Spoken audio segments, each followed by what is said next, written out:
আশা করি আছেন, একটু দয়া করি বসুন। তা আমি যে আপনাদের গেলাম এই ঘুঘুডোবাতে আসলাম, আপনারা আমার উপরে খুশি না বেজার? কে কে খুশি বাবা হাত দেখাতে পারবেন?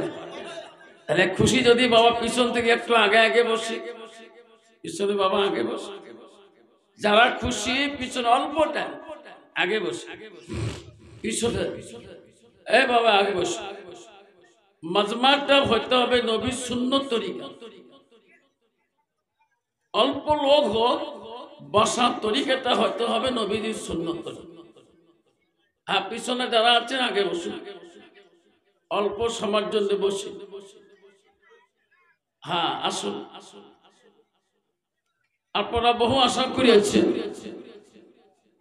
আমার মা বোনেরা যারা আছেন প্যান্ডেলের ভিতরে, আপনারা অল্প সময় বসুন। যাক বাবা, এখন রাত 11:30 বেজে গেছে। যদি কালে ভালে 12টা বাজে কষ্ট হবে, যখন হবে, যদি 12:30 বাজে, যদি 1টা বাজে, যদি 2টা বাজে, যদি রাত পেয়ে যায়, আছে হিম্মত, আছে সাহস, আছে বডি, তোলো হাত, দোনো হাত তোলো, তকবীর লাগান, রায় তকবীর, আসতে হল রায় তকবীর, আরো জোরে রায় তকবীর। আমি যেটা জানি না সেটা জানে কে, জোরে কর, জোরে কর, আরো জোরে। আমি যেটা দেখি না সেটা দেখে কে, জোরে আরেকটু। আমি যেটা বুঝি না সেটা বোঝে কে,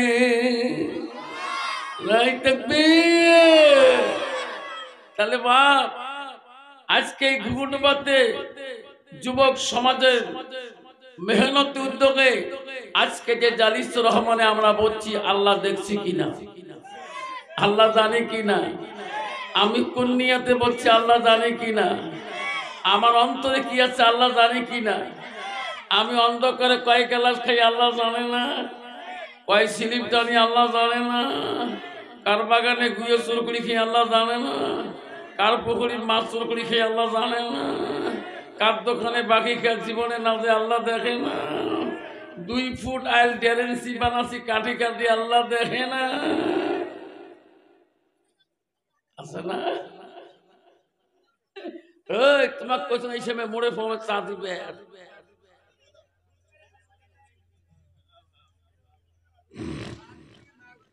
আমি এত বললাম যে বাবা একসাথে চা খেয়ে যাই, আধা ঘন্টা ওয়াজ করি, মানে এলাই ভিড় ফেলে, মরে তো আমসারে মর।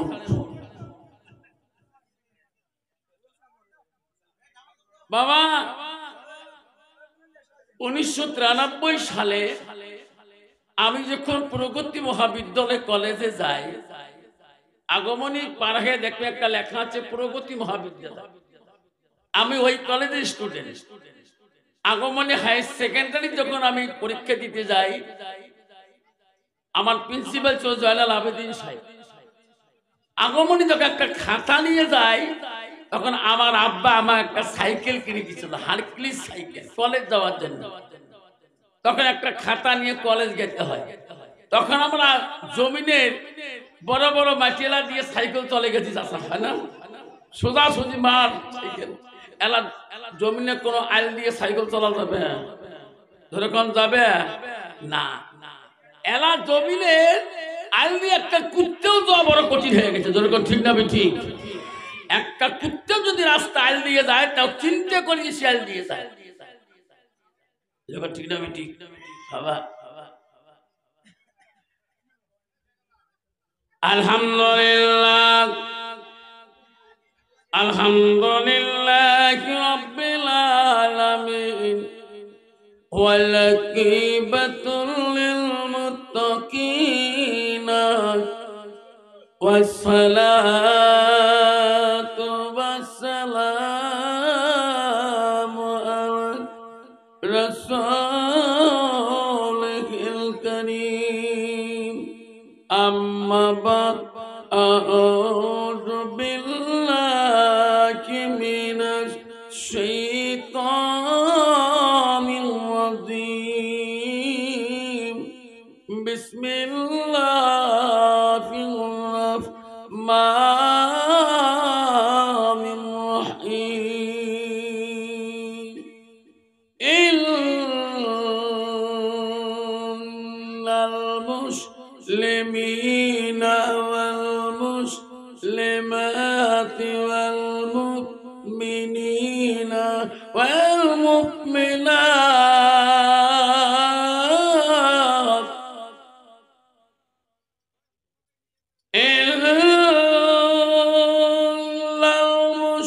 المسلمين والمسلمات والمؤمنين والمؤمنات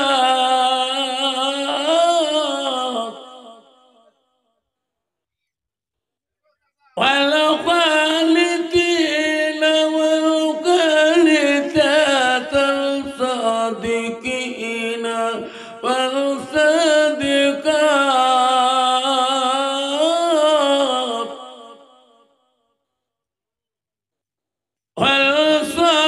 والصابرين والصابرات والخاشعين والخاشعات صدق الله العظيم. قال النبي صلى الله تعالى عليه وسلم من سلك طريقا يلتمس فيه علما سلله لا طريقا إلى الجنة أو كما الصلاة السلام. قال النبي صلى الله تعالى عليه وسلم المرأة إذا صلت كنسها وصمت شهرها وصلت فرجها وتقبلها فقد كل من أبواب الجنات الشهاد أو كما الصلاة السلام. بسم الله الرحمن الرحيم إن الله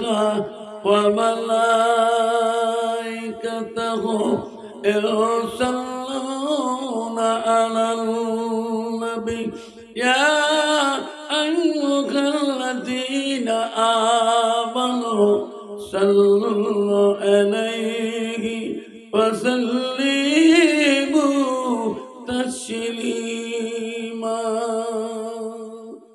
السلام عليكم ورحمة الله وبركاته ومغفرته. আব্বাজান আমার এত রাইতে আপনাদের আজকে ঘুঘুডোমাতে আপনাদের কাছে আমি তোমাকে সালাম দিয়েছি বাবা। সালাম দেওয়া তখন সুন্নাত। সালাম দেওয়া কি যদি বলতে পারবেন? সুন্নাত। আর সালাম জবাব দেওয়ার ওয়াজিব। আমার বাবা গত দিনে ছিল 1 জানুয়ারি। মুসলমানের ছেলে মেয়ে কত আছে বাবা, চর এলাকার মধ্যে ডিজে বাজে বাজে এই যে 1 জানুয়ারি পালন করতেছে। পরশুদিন আমি গেছিলাম বড়পাটার মধ্যে জলসা করতে, সেটা হলো মাটিয়া। ওদের একটা নদী আছে দলগুমা নদী, আমার 4 চাকা পার করতে হয়। আল্লাহ দেখি ডিজে বাজে বাজে, আল্লাহ ছেলেরা ডান্স দিতেছে, মুসলমানের ছেলে। আমার গাড়ি যখন দেখতে ওদিক ড্যাক্স বন্ধ করিয়ে চুপ, এই হুজুরের গাড়ি ধারে মুসলমানের ছেলে এখন 1 জানুয়ারির জন্য পাগল। কেন বাবা? সেটা পালনের জন্য তো আগে স্টিম করে নিচ্ছে যে 1 জানুয়ারি 2025 সাল আমরা পালন করব। এই জন্য মুসলমানের ছেলেরা 1 জানুয়ারি পালন করে, যে ছেলেটার ভিতরে আল্লাহর কালাম ও রাসূলের হাদিসটা যেরকম ঠিক না ঠিক। আব্বা জান আমার শোনার চাল্লা, আল্লাহ রাসূল বললেন মান সালাকা তারিকান ইলতামিসু ফিল ইলম। যদি ওই ছেলেটা যদি এলেমের রাস্তা যদি খুঁজতো, যদি এলেমের রাস্তায় ছেলেটা চলতো, ওই ছেলেটা কোনদিন ওই রকম বদ কামটা করতো না। যেরকম ঠিক না ঠিক। এই 1 জানুয়ারিতে কত মুসলমানের ছেলের মুখে যে হারাম খানা চলে গেল, কত মদ, কত ট্যাবলেট, কত গাঁজা, কত নেশার বস্তু চলে গেছে। যেরকম ঠিক না ঠিক। আমি সেই জন্য ঘুঘুটোবার বন্ধুগণ যুবক ভাইকে বলছি, আমরা এই সমস্ত বস্তু পান করব না। আমি মুসলমানের ঘরে জন্ম নিয়েছি, আল্লাহ আমাকে বলে দিচ্ছে মুমিন বান্দা, এ আমার বান্দিরা, আজকে যদি মুসলমানের ঘরে জন্ম নিয়ে মুসলমানিত্ব রাখতে না পারি, এই জীবনের কোনো দাম থাকবে না। যেরকম ঠিক না ঠিক। আমারে আমিও কলেজ জীবনে জিনাল পড়ছিলাম, একখানা মাওলানা আমার জীবনে পড়া 7 মিটার জন্য, যে কলেজ জীবনে কি আছে, হাই সেকেন্ডারি জীবনে কি আছে, আমি সব 7 মিটিয়ে নিয়েছিলাম। বাস নাকি নাই, কলেজ জীবনে একটা খাতায় রামকে নিয়ে গেছি। আমি কলেজ গেছিলাম, আমার উস্তাদরা বলছে জনাব কেমন আছে, সুবহানাল্লাহ কবেন না। আমার বন্ধু বান্ধবীরা বলছে জনাব কলেজ যাচ্ছে। এখন আমার কলেজের স্যার যদি আমাকে দেখে, জীবনে আমাকে নাম বলে না জনাব কেমন আছে, সুবহানাল্লাহ। কেন বলে? আমি কলেজ জীবনে নবীর সুন্নতের পায়বন্দি করে টুপি মাথায় দিয়ে কলেজ গিয়েছি। আল্লাহ রাসূল বলেছে মান হাব্বা সুন্নতি ফাকাদ হাব্বানি ওয়া মান হাব্বানি ফাইনা মাই ফিল জান্নাহ। যেরকম সুবহানাল্লাহ, যেরকম সুবহানাল্লাহ। কেন বাবা? সোনা দানে একটা নবীর সুন্নতকে পালন করে চললে কলেজ জীবনে আমাকে এখন উস্তাদরা আমাকে জনাব বলে, জীবনের নামটা আমার বলে না কেন? আব্বারে একটা নবীর সুন্নতের কত ভালোবাসা, একটা হিন্দু মাস্টার পর্যন্ত আমার নাম বলে না কেন? নামটা তো বলতে পারে, আমি ওনার কলেজের ছাত্র, আমি ওনার হায়ার সেকেন্ডারি ছাত্র। কেন নাম বলে না? কারণ নবীর সুন্নতের এত বড় গুরুত্ব বাবা। সেই জন্য এই যুবক বাবারা, বন্ধুরে, এই শোনার চালনা, কলেজ পড়াও জায়েজ আছে, তুমি কলেজে যাও, হাই সেকেন্ডারি যাও, হাই স্কুলে যাও। আব্বারা পৃথিবীর সব ডিগ্রিরও জায়েজ আছে, সব ডিগ্রি অধিকার আছে। মরণের দরকার আছে, মৌলবী দরকার আছে, হাফেজের দরকার আছে, আব্বারা উকিলের দরকার আছে, ম্যাজিস্ট্রেটের দরকার আছে, ডাক্তারের দরকার আছে, পুলিশের দরকার আছে, এসপির দরকার আছে, কাউন্সিলের দরকার আছে, প্রেসিডেন্টের দরকার আছে, জেলা পরিষদের দরকার আছে, সবারই দরকার আছে আব্বা। কিন্তু তার ভিতরে ইসলাম থাকতে হবে। সুবহানাল্লাহ। আব্বারা, সব মানুষের ডিগ্রি দরকার আছে।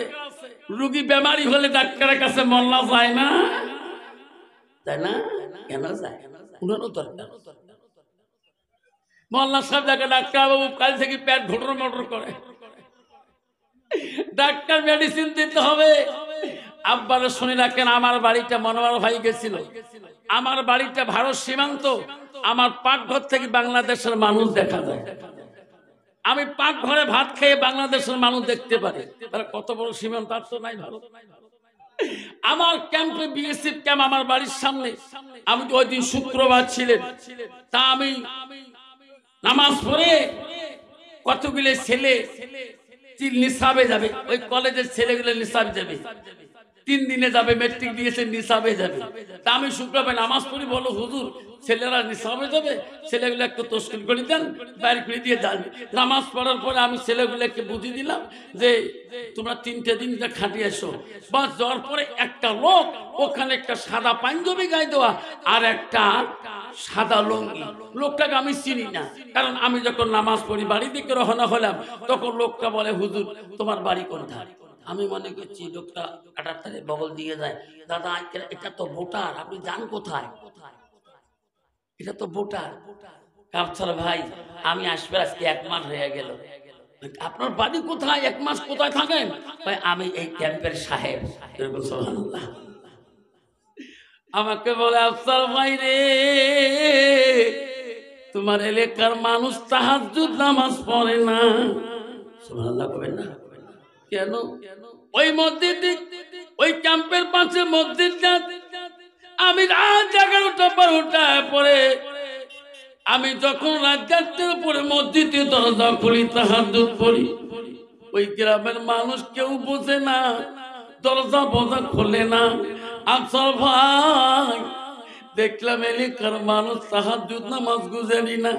আমি বললাম ভাই তোমার বাড়ি কোথায়? আমার বাড়ি কলকাতা হাওড়ায়। আমি এই ক্যাম্পের আমি সাহেব। আমি ভাই তোমার নামটা কি? আমার নাম আবুল কালাম আজাদ। আমি বলো আবুল কালাম আজাদ ভাই রে, আপনি একটা বিএসএফ ডিপার্টমেন্টের মানুষ, আপনি তাহাজ্জুদ পড়েন কেন? এত নামাজ পড়েন কেন? আফসার ভাই, ও ভাই রে, আমি চাকরি পাচ্ছি, আমার ডিগ্রি কোয়ালিফিকেশনে, আমি যেদিন কবরে যাব, কবর কোনদিন আমার ডিগ্রি দেখে, আমি কবরে যাব, আমার বাপ কবরে গেছে, আমার মা কবরে গেছে। আফসার ভাই আমি ডিগ্রি পিছি থেকে আমার সাহেব বানাইছে, সরকার আমাকে বড় পদ দিয়েছে, কিন্তু কবরে গেলে যদি পরিচয় দেয়, কিন্তু কবর তো আমাকে চিনবে না। উনি একটা যদি বিএসএফ ডিপার্টমেন্টের মানুষ হয়ে যদি আল্লাহকে ভালোবাসতে পারে, আর মসজিদুল বাইতুল্লাহ আল্লাহর ঘরকে ভালোবাসতে পারে, তাহাজ্জুদ নামাজকে ভালোবাসতে পারে, 5 ওয়াক্ত নামাজকে ভালোবাসতে পারে, আমি কোন ডিগ্রিওয়ালা হলাম? এটা ঠিক। কবরকে যদি মুসলমান ভয় করত, তাহলে মুসলমান কোনোদিন মুসলমানই তো হারাইতো না। মুসলমান মদ খাইতো না, মুসলমান গাঁজা খাইতো না, মুসলমান নেশা খাইতো না, মুসলমান ট্যাবলেট খাইতো না, মুসলমানের ছেলে কোনোদিন নেশার ট্যাবলেট মুখে দিয়ে পান করতো না, মুসলমান কোনোদিন তাস খেলাইতো না। ভারতবর্ষের জমিনে যদি মুসলমান তাস না খেলায়, মুসলমান গাঁজা না খায়, মুসলমান ট্যাবলেট না খায়, মুসলমান সুদ না খায়, মুসলমান মদ না খায়, ভারতবর্ষের জমিনে এই কোম্পানিগুলা ভারত সরকারের কাছে বন্ধ হয়ে যাবে। দুর্বল ঠিক না? তাস খেলা বন্ধ হোক, আসাম সরকারের তাসের কোম্পানি ব্যান হয়ে যাবে। মুসলমান এখনো লঞ্চেও তাস খেলায়। আমি লঞ্চে যাই, আসরও পড়ি, মাগরিব পড়ি, মুসলমান দলবন্ধ হয়ে তাস খেলায়। মেদের টারি ঘাটের লঞ্চটা আল্লাহ কেমন করে দিয়ে দিল গো, মনে আছে? ওই দিন আমি কলকাতা শিয়ালদা স্টেশনে বসেছিলাম, উত্তরবঙ্গের পেপারে দিয়ে দিচ্ছিল, এক সাইডে আসাম ধুবড়ী জেলা মেরগেটারি লঞ্চ, মানুষ মৃত্যু হয়েছে। আমি সঙ্গে সঙ্গে ধুবড়ী টাউনেতে ফোন করছিলাম হাফেজ আফতারকে, উত্তরবঙ্গে বেঙ্গলের পেপারে দিচ্ছি, সত্যকা হুজুর ওখানে আমি আছি। মুসলমান বুঝলো না,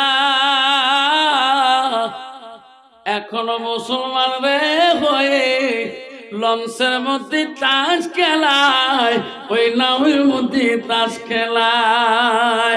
জানে না রে কখন মৃত্যু আসবে, আজরাইল কখন আমার পিছনে চাপিয়ে যাবে, কখন আমার আজরাইল জালটা ফাঁস করে নিয়ে নেবে, ওই লঞ্চটাকে নামতে পারবো কি না,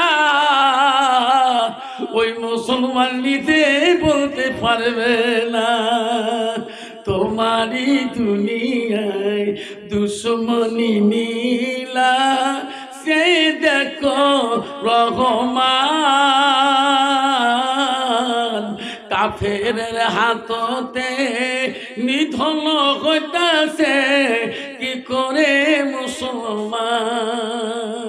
তোমাকে ভুলিলাম, নবী কো সারিলাম, নবী কো ভুলিলাম, তোমাকে সারিলাম, তাই তো এত অপমান, কাফিরের হাততে নিধন হইতাছে কি করে মুসলমান। মসজিদ ভুলিলাম, মাদ্রাসাও সারিলাম, মাদ্রাসাও ভুলিলাম, মসজিদও সারিলাম, কোরআনও ভুলিলাম, হাদিসও সারিলাম, তাই তো এত অপমান কাফেরের হাতে নিধন হইতেছে কি করে মুসলমান। ঠিক না ঠিক? মুসলমান পথে যেতে পারে না, মুসলমান অফিসে যেতে পারে না, মুসলমান কোর্ট কাছারিতে বড় অফিস আদালতে পাওয়ারফুল দেখাতে পারে না, মুসলমান চাপিলে আগে ফাইল কেন পাস হয় না? আমার পরমদর্শ ওনারা যা খায় আমিও তাই খোয়া রাজি হই। ঠিক না? হিন্দু মানুষ বলে হুজুর তোমাদের তো মদ খোয়া হারাম, তোমার জাতির ছেলে দেখো মদ খেয়ে গাড্ডায় পড়ে আছে। প্রমাণ চান? কয়েকদিন আগে গোলগঞ্জ রেল গেটের মধ্যে একটা ছেলে ধরা পড়ে গেল, ধুপড়ি টাউনের মুসলমানের ছেলে। হাই রে, যে শার্টটা খুলে দিছে গালার থেকে পা পর্যন্ত শার্টটা, কয়েকদিন একটা ছেলে ধরা পড়ে আরো মুসলমানের ছেলে ওই গোলগঞ্জ রেল গেটে। বাপরে ভাই এত মেডিসিন শরীরের মধ্যে, লজ্জা দরকার দরকার। ঠিক না? ঠিক। ওখানে হিন্দু বাবার নাম বলে নাই, ওখানে হিন্দু বাবার পরিচয় দেয় নাই, মুসলমানের অ্যাড্রেস দিল। ধুবড়ি টাউনের ঝগড়া পাড়া ওই ছেলেটা, তার বাবার নাম অমুক, পোস্ট অফিস থানা অমুক। লজ্জা লাগলো না? আমরা সতর্ক হয়ে যাই। সোনার চার যুবক ভাইরা, আমি খুব বন্ধু যুবক বনকে বলছি, আমরা জিন্দগি সতর্ক হয়ে যাই। বাবা তো যে ডিগ্রি আছে অসুবিধা নেই, ভালো কত কোনো অসুবিধা নাই, তুমি মুসলমানের ভিতরে থাকো। আল্লাহর কোরআন বলে দিয়েছে ইন্নাল মুসলিমিনা ওয়াল মুসলিমাত ওয়াল মুমিনিনা ওয়াল মুমিনাত ওয়াল কানিতিনা ওয়াল কানিতাত ওয়াল সাদিকিনা ওয়াল সাদিকাত। সুবহানাল্লাহ। আল্লাহ বলল আমার বান্দা বান্দিরা, মুমিন বান্দা বান্দিরা, বিশ্বাসী বান্দা বান্দিরা, আমার আদেশকারী বান্দা বান্দিরা, আমার সত্যপথী বান্দা বান্দিরা, ও যুবক বন্ধুরে, আমরা সত্য পথে চলবো, মিথ্যা বলবো না। আমি সত্য পথে চলবো, আল্লাহকে ভয় করে চলবো। আমি যে ডিগ্রি হোক না কেন, আল্লাহ তো দিলের আলিমুল গায়ব, সব কিছু জানে। আমি আফসাল মাওলানা জান্নাত যাব এটা কোনো গ্যারান্টি না। অত সহজ না আমার মা বোনেরা, ও কুকুটুবার মা বোনেরা, জলেশ্বর সমষ্টির মা বোনেরা, জলেশ্বর সমষ্টির আবারে শুনে রাখো মা, ভালো করে শুনে রাখো মা। আল্লাহ রসুল কি বললেন?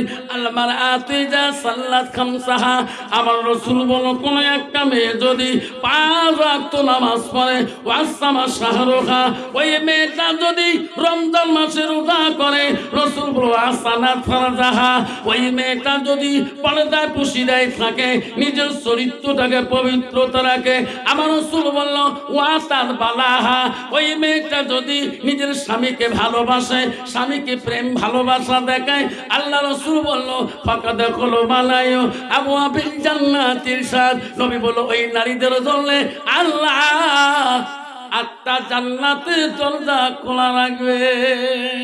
সুবহানাল্লাহ। পান্ত বাবা, বর্তমান যুগের জামানাটা মুসলমানের মেয়ে আপনারা ঝুপড়িতে পাবেন এমবাজার। কি বাজার? খেয়াল রাখবেন, এম বাজার। তুফানগঞ্জে পাবেন স্টাইল বাজার, কুচবিহারে পাবেন টাইগার বাজার, আরো যে কত বাজার বেরিয়েছে। মুসলমানের মেয়ে এমন বাজারে যেতেছে বাবা, যুবকরা ভালো করে দেখবেন, নাই শরীরের কাপড়, নাই কি ডিজিটাল জামা, আল্লাহ লিপস্টিক ফিবিস্টিক, আরো কত 30টি ওট পালিশ ঠোঁট পালিশ, আরো কত পালিশ লাগে এম বাজারে ঢুকতেছে। শয়তান কা দোস্তানি, নো টেনশন, আবার যা। ঠিক না? ঠিক।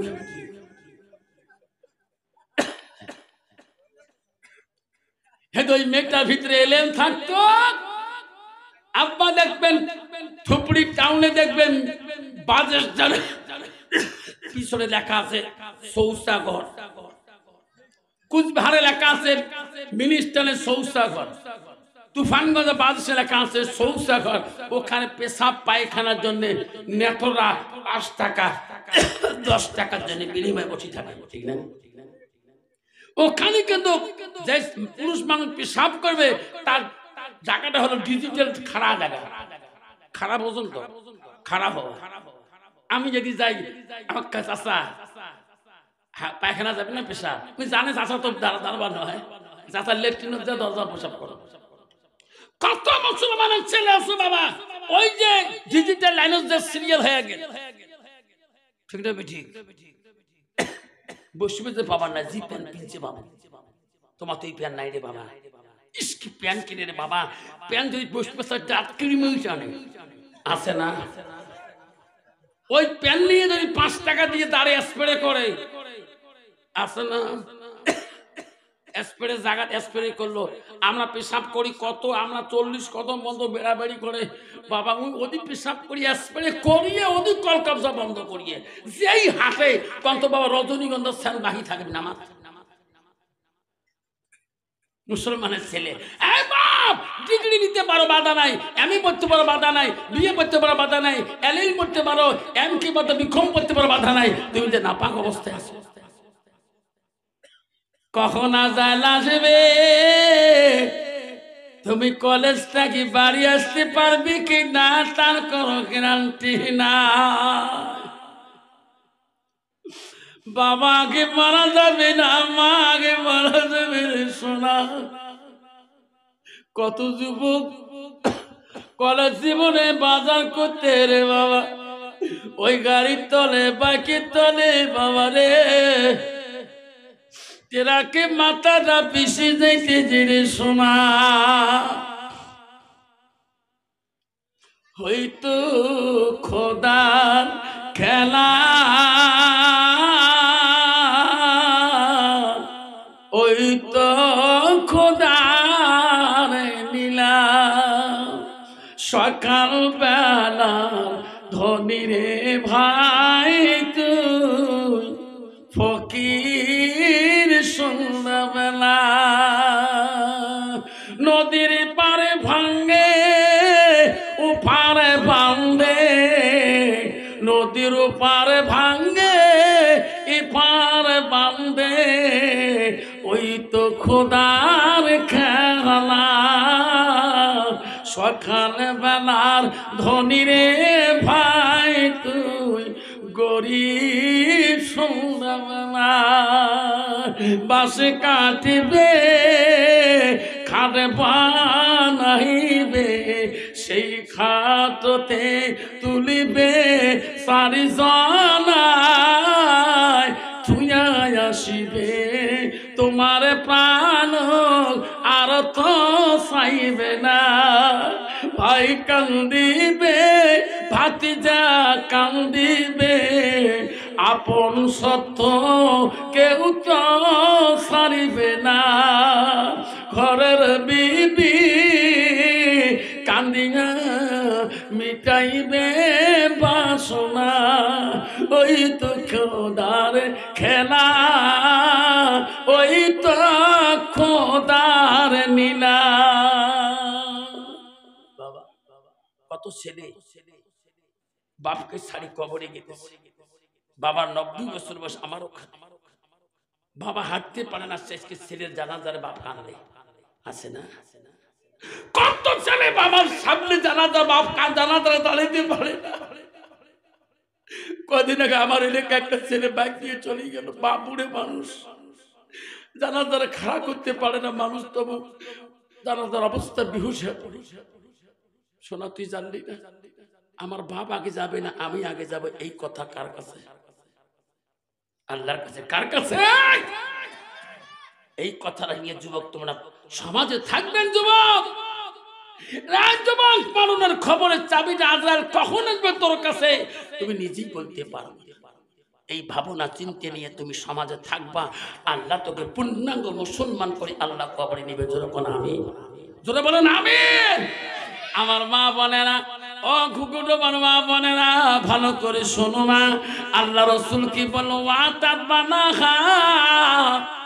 নবী বলল কোন মেয়ে যদি স্বামী বাড়িতে যায় ওই স্বামীর দিকে তাকাইবে রাসূল বলল যাউজুহা আনহা দিন ওই স্বামীকে যদি তুমি খুশি রাজি করাইতে পারো তোমার কথার দ্বারায় বাক্যর দ্বারায় রাসূল বলল দাখালাতিল জান্নাত সেই মেয়েটা সর্বপ্রথম জান্নাতে যাবে।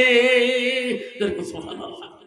কত বাবা বর্তমান যুগের নারী স্বামী বাড়িতে গেলে স্বামীর মন জয় করতে পারে, স্বামীর মুখে হাসি আনতে পারে না। ডিজিটাল না আমারে সব জায়গায় হুজুর হওয়া যায়, সব জায়গায় পিসাব হওয়া যায়, সব জায়গায় আমির সাহেব হওয়া যায়, সব জায়গায় মোল্লা সাহেব মুফতি সাহেব হওয়া যায়, সব জায়গায় এমএলএ সাহেব প্রেসিডেন্ট সাহেব কাউন্সিলর সাহেব গাঁওয়ের সাহেব কত কিছু হওয়া যায়। উকিল সাহেব এসপি সাহেব দারগা সাহেব বউয়ের কাছে হওয়া বড় কঠিন। যেরকম ঠিক না ঠিক বাড়ি যদি কোনোদিন যায় তো প্রভু কোনদিন সার কয় সার মারাছি তাই খাসতে খা না খাসতে ঘুঘু মারি চৌপতিটা ঘুঘু ডোবার চৌপতিটা ঠিক না ঠিক। হাওয়া নারী হলো চারি প্রকার হস্তানি কদমনি সাংখিনী লোহাজনী। নারীকে বিয়োগ করলে নবী বলছেন নারীর গুণ দেখে বিয়োগ করো। খলিফাতুল মুসলিমিন পৃথিবীর চারজন খলিফা রাষ্ট্রপতি ছিলেন। প্রথম খলিফা ছিল হযরত আবু বকর, দ্বিতীয় খলিফা রাষ্ট্রপতি ছিল হযরত ওমর, তৃতীয় খলিফাতুল মুসলিমিন ছিল হযরতে উসমান গনি, চতুর্থ ছিল হযরতে আলী। এই চারজন খলিফা মুসলিমিনের রাষ্ট্রপতির ভিতরে সবচেয়ে রাগী রাগান্বিত তেজি মেজাজি খলিফা ছিল হযরত ওমর খলিফাতুর রাশিদিন। ইনি একদিন রাত্রিকালে গভীর রাতে গরিবের খবর নেওয়ার জন্য পথ রাস্তা দিয়ে গেতেছে। গেতে গেতে এক বাড়ির পাশে কিতাবে আছে এক বাড়ির পাশে দাঁড়াইছিলেন সবে সাদেকের আগে আগে। এমন সময় বাড়ির ওই মহিলাটা বলতেছে তার বেটিকে, বেটি এখনো ঘুম ভাঙি না? হ্যাঁ বেটি উঠো, আমার গাভী আগের মতন দুধ দিতে পারে না। বেটিরা মদিনার বাজারে তুমি যাও, আমার গাভীর দুধ কম হয়েছে রে বেটি। এই বেটি ওই দুধের মধ্যে পানি মিশিয়ে দিয়েছি রে, সমান করে দিয়েছি রে বেটি। এই দুধ নিয়ে তুমি মদিনার মার্কেটে বাজারে যাও। বেটি তুমি উঠো, আর ঘুমের ঘরে তুমি থাকিও না, দুধ বিক্রি করে আইসো রে বেটি, তাড়াতাড়ি আইসো। বেটি ঘুম ভেঙে বলছে, মাম্মি ও মা তুমি কি বললি মা? কইছে মা আজকে আমার গাভীর দুধ কম হয়েছে মা, আমার দুধের মধ্যে মা পানি সমান করে দিয়ে আগের মতন দুধ পানি দিয়েছি। মা তুমি দুধ নিয়ে বাজারে যাও, এই গাখি নিয়ে মদিনার মার্কেটে যাও। বেটি বলছে মা তুমি আইন জানো না মা, মদিনার রাষ্ট্রপতি মদিনার খলিফাতুর রাশিদিন হযরত ওমর আইন করে দিয়েছে মা, কোন মুসলমান মদিনার যদি এক বিন্দু যদি দুধের মধ্যে পানি মিশিয়ে বিক্রি করে মা যদি ধরা পড়ে যায় মা, তার দুনিয়াতে চিন্তা রাখবে না মা, তার সানি তরোয়াল দিয়ে দুনিয়াতে মা তাকে খণ্ড করে দেবে মা। মা আমি দুধ ওই পানিওয়ালা দুধ দিয়ে মা আমি মদিনার মার্কেটে যেতে পারবো না মা, আমি মদিনায় যেতে পারবো না। মা বলছে বেটি রে ও বেটি হযরত তোমার রাষ্ট্রপতি আইন করতে পারে, উনি তো মদিনার মার্কেটে বসে থাকে না, উনি তো মার্কেটে যা দেখে না। এই বেটি তার জন্য তুমি দুধ পানি দেওয়া দুধ বিক্রি করবো না কেন? বেটি বলছে মাম্মি হবে মা গো, মদিনার রাষ্ট্রপতি মদিনার বাজারে না থাকতে পারে, মা মার্কেটে না থাকতে পারে, আল্লাহ তো দেখে মা নাই থাকবে মা। আমি হযরত ওমরের ভয়ে পানি দেওয়া দুধ বিক্রি করি না মা, আমি আল্লাহর ভয়ে এই পানি দেওয়া দুধ দিয়ে যেতে পারবো না মা। আমাকে তুমি জোর করিও না মা, মা হযরত উমর নজরে না দেখতে পারে মা, হযরত উমরের পথে মা দেখতে দুধটা নজর না পড়তে পারে মা। আমার রব্বিল আলামিন মা শেষ দিনে বিচারক দেরি হবে, তার নজরে আমি ধরা পড়বো মা। আমি দুধে বিক্রি করা পানি দেওয়া দুধ বেচাবো না। হযরত উমর সব শুনতেছে বাড়ির আড়াল থেকে। যখন মেয়েটা বলছে ওগো মা আমি পানি দেওয়া দুধ নিয়ে মদিনার মার্কেটে যাবো না, হযরত উমর দুই চোখের পানি তরতর করে ছাড়ে দিয়েছে। আল্লাহ পৃথিবীর জমিনে একটা পুরুষরা ইমানদার হইতে পারে না, আল্লাহ নারীরাও ইমানদার আছে। আল্লাহ আল্লাহ একটা পৃথিবীর জমিনে একটা পুরুষ না তোকে ভয় না করে, আল্লাহ আল্লাহ মহিলারা তোকে ভয় করে। যদি কোন সুবহানাল্লাহ। হযরত ওমর খলিফা চোখের পানি ফেলে ফেলে বাড়ি মুখের হলা হয়ে গেলে বাড়ির ঘরের দরজায় যে ডাক মারলেন, বিবি রে বিবি দরজাটা খুলে দাও। মদিনা রাষ্ট্রপতির খলিফার বিবি দরজা খুলি বলে, খলিফা গো আপনার চোখের পানি কেন গো দুই সাইডে ঝরছে? স্বামী গো আপনি ভালো মানুষ গেলেন, আপনার মনটা কেন মলিন হয়ে আছে?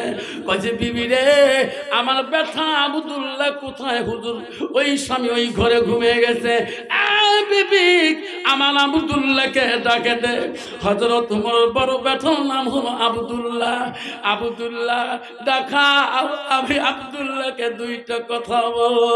মা যে ডাক মারলেন, আব্দুল্লাহ রে আব্দুল্লাহ কত ঘুমাও বাবা, তোমার আব্বা কেন তোমাকে ডাকতেছে?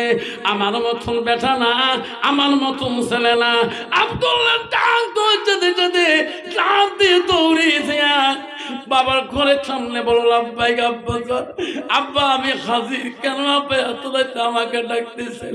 বলেন আব্বা তোমার কি হয়েছে? আব্বা আপনার কি অসুবিধা হয়েছে? আব্দুল্লাহ বলে, আব্বা কি হয়েছে আব্বা আমাকে খুলি বলেন। আব্দুল্লাহ রে কেন ডাকলাম? আমি তোমার কি হই?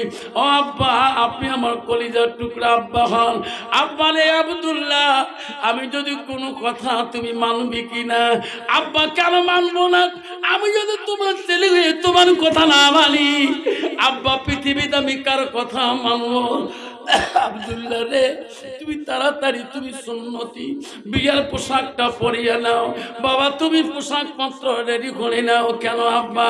আমি তোর জন্য এমন একটা সুন্দর মেয়ে দেখি আসলাম বাবা, ওই মেয়েটাকে দিয়ে আমি তোর বাবা বিয়ার চুক্তি করতে চাই।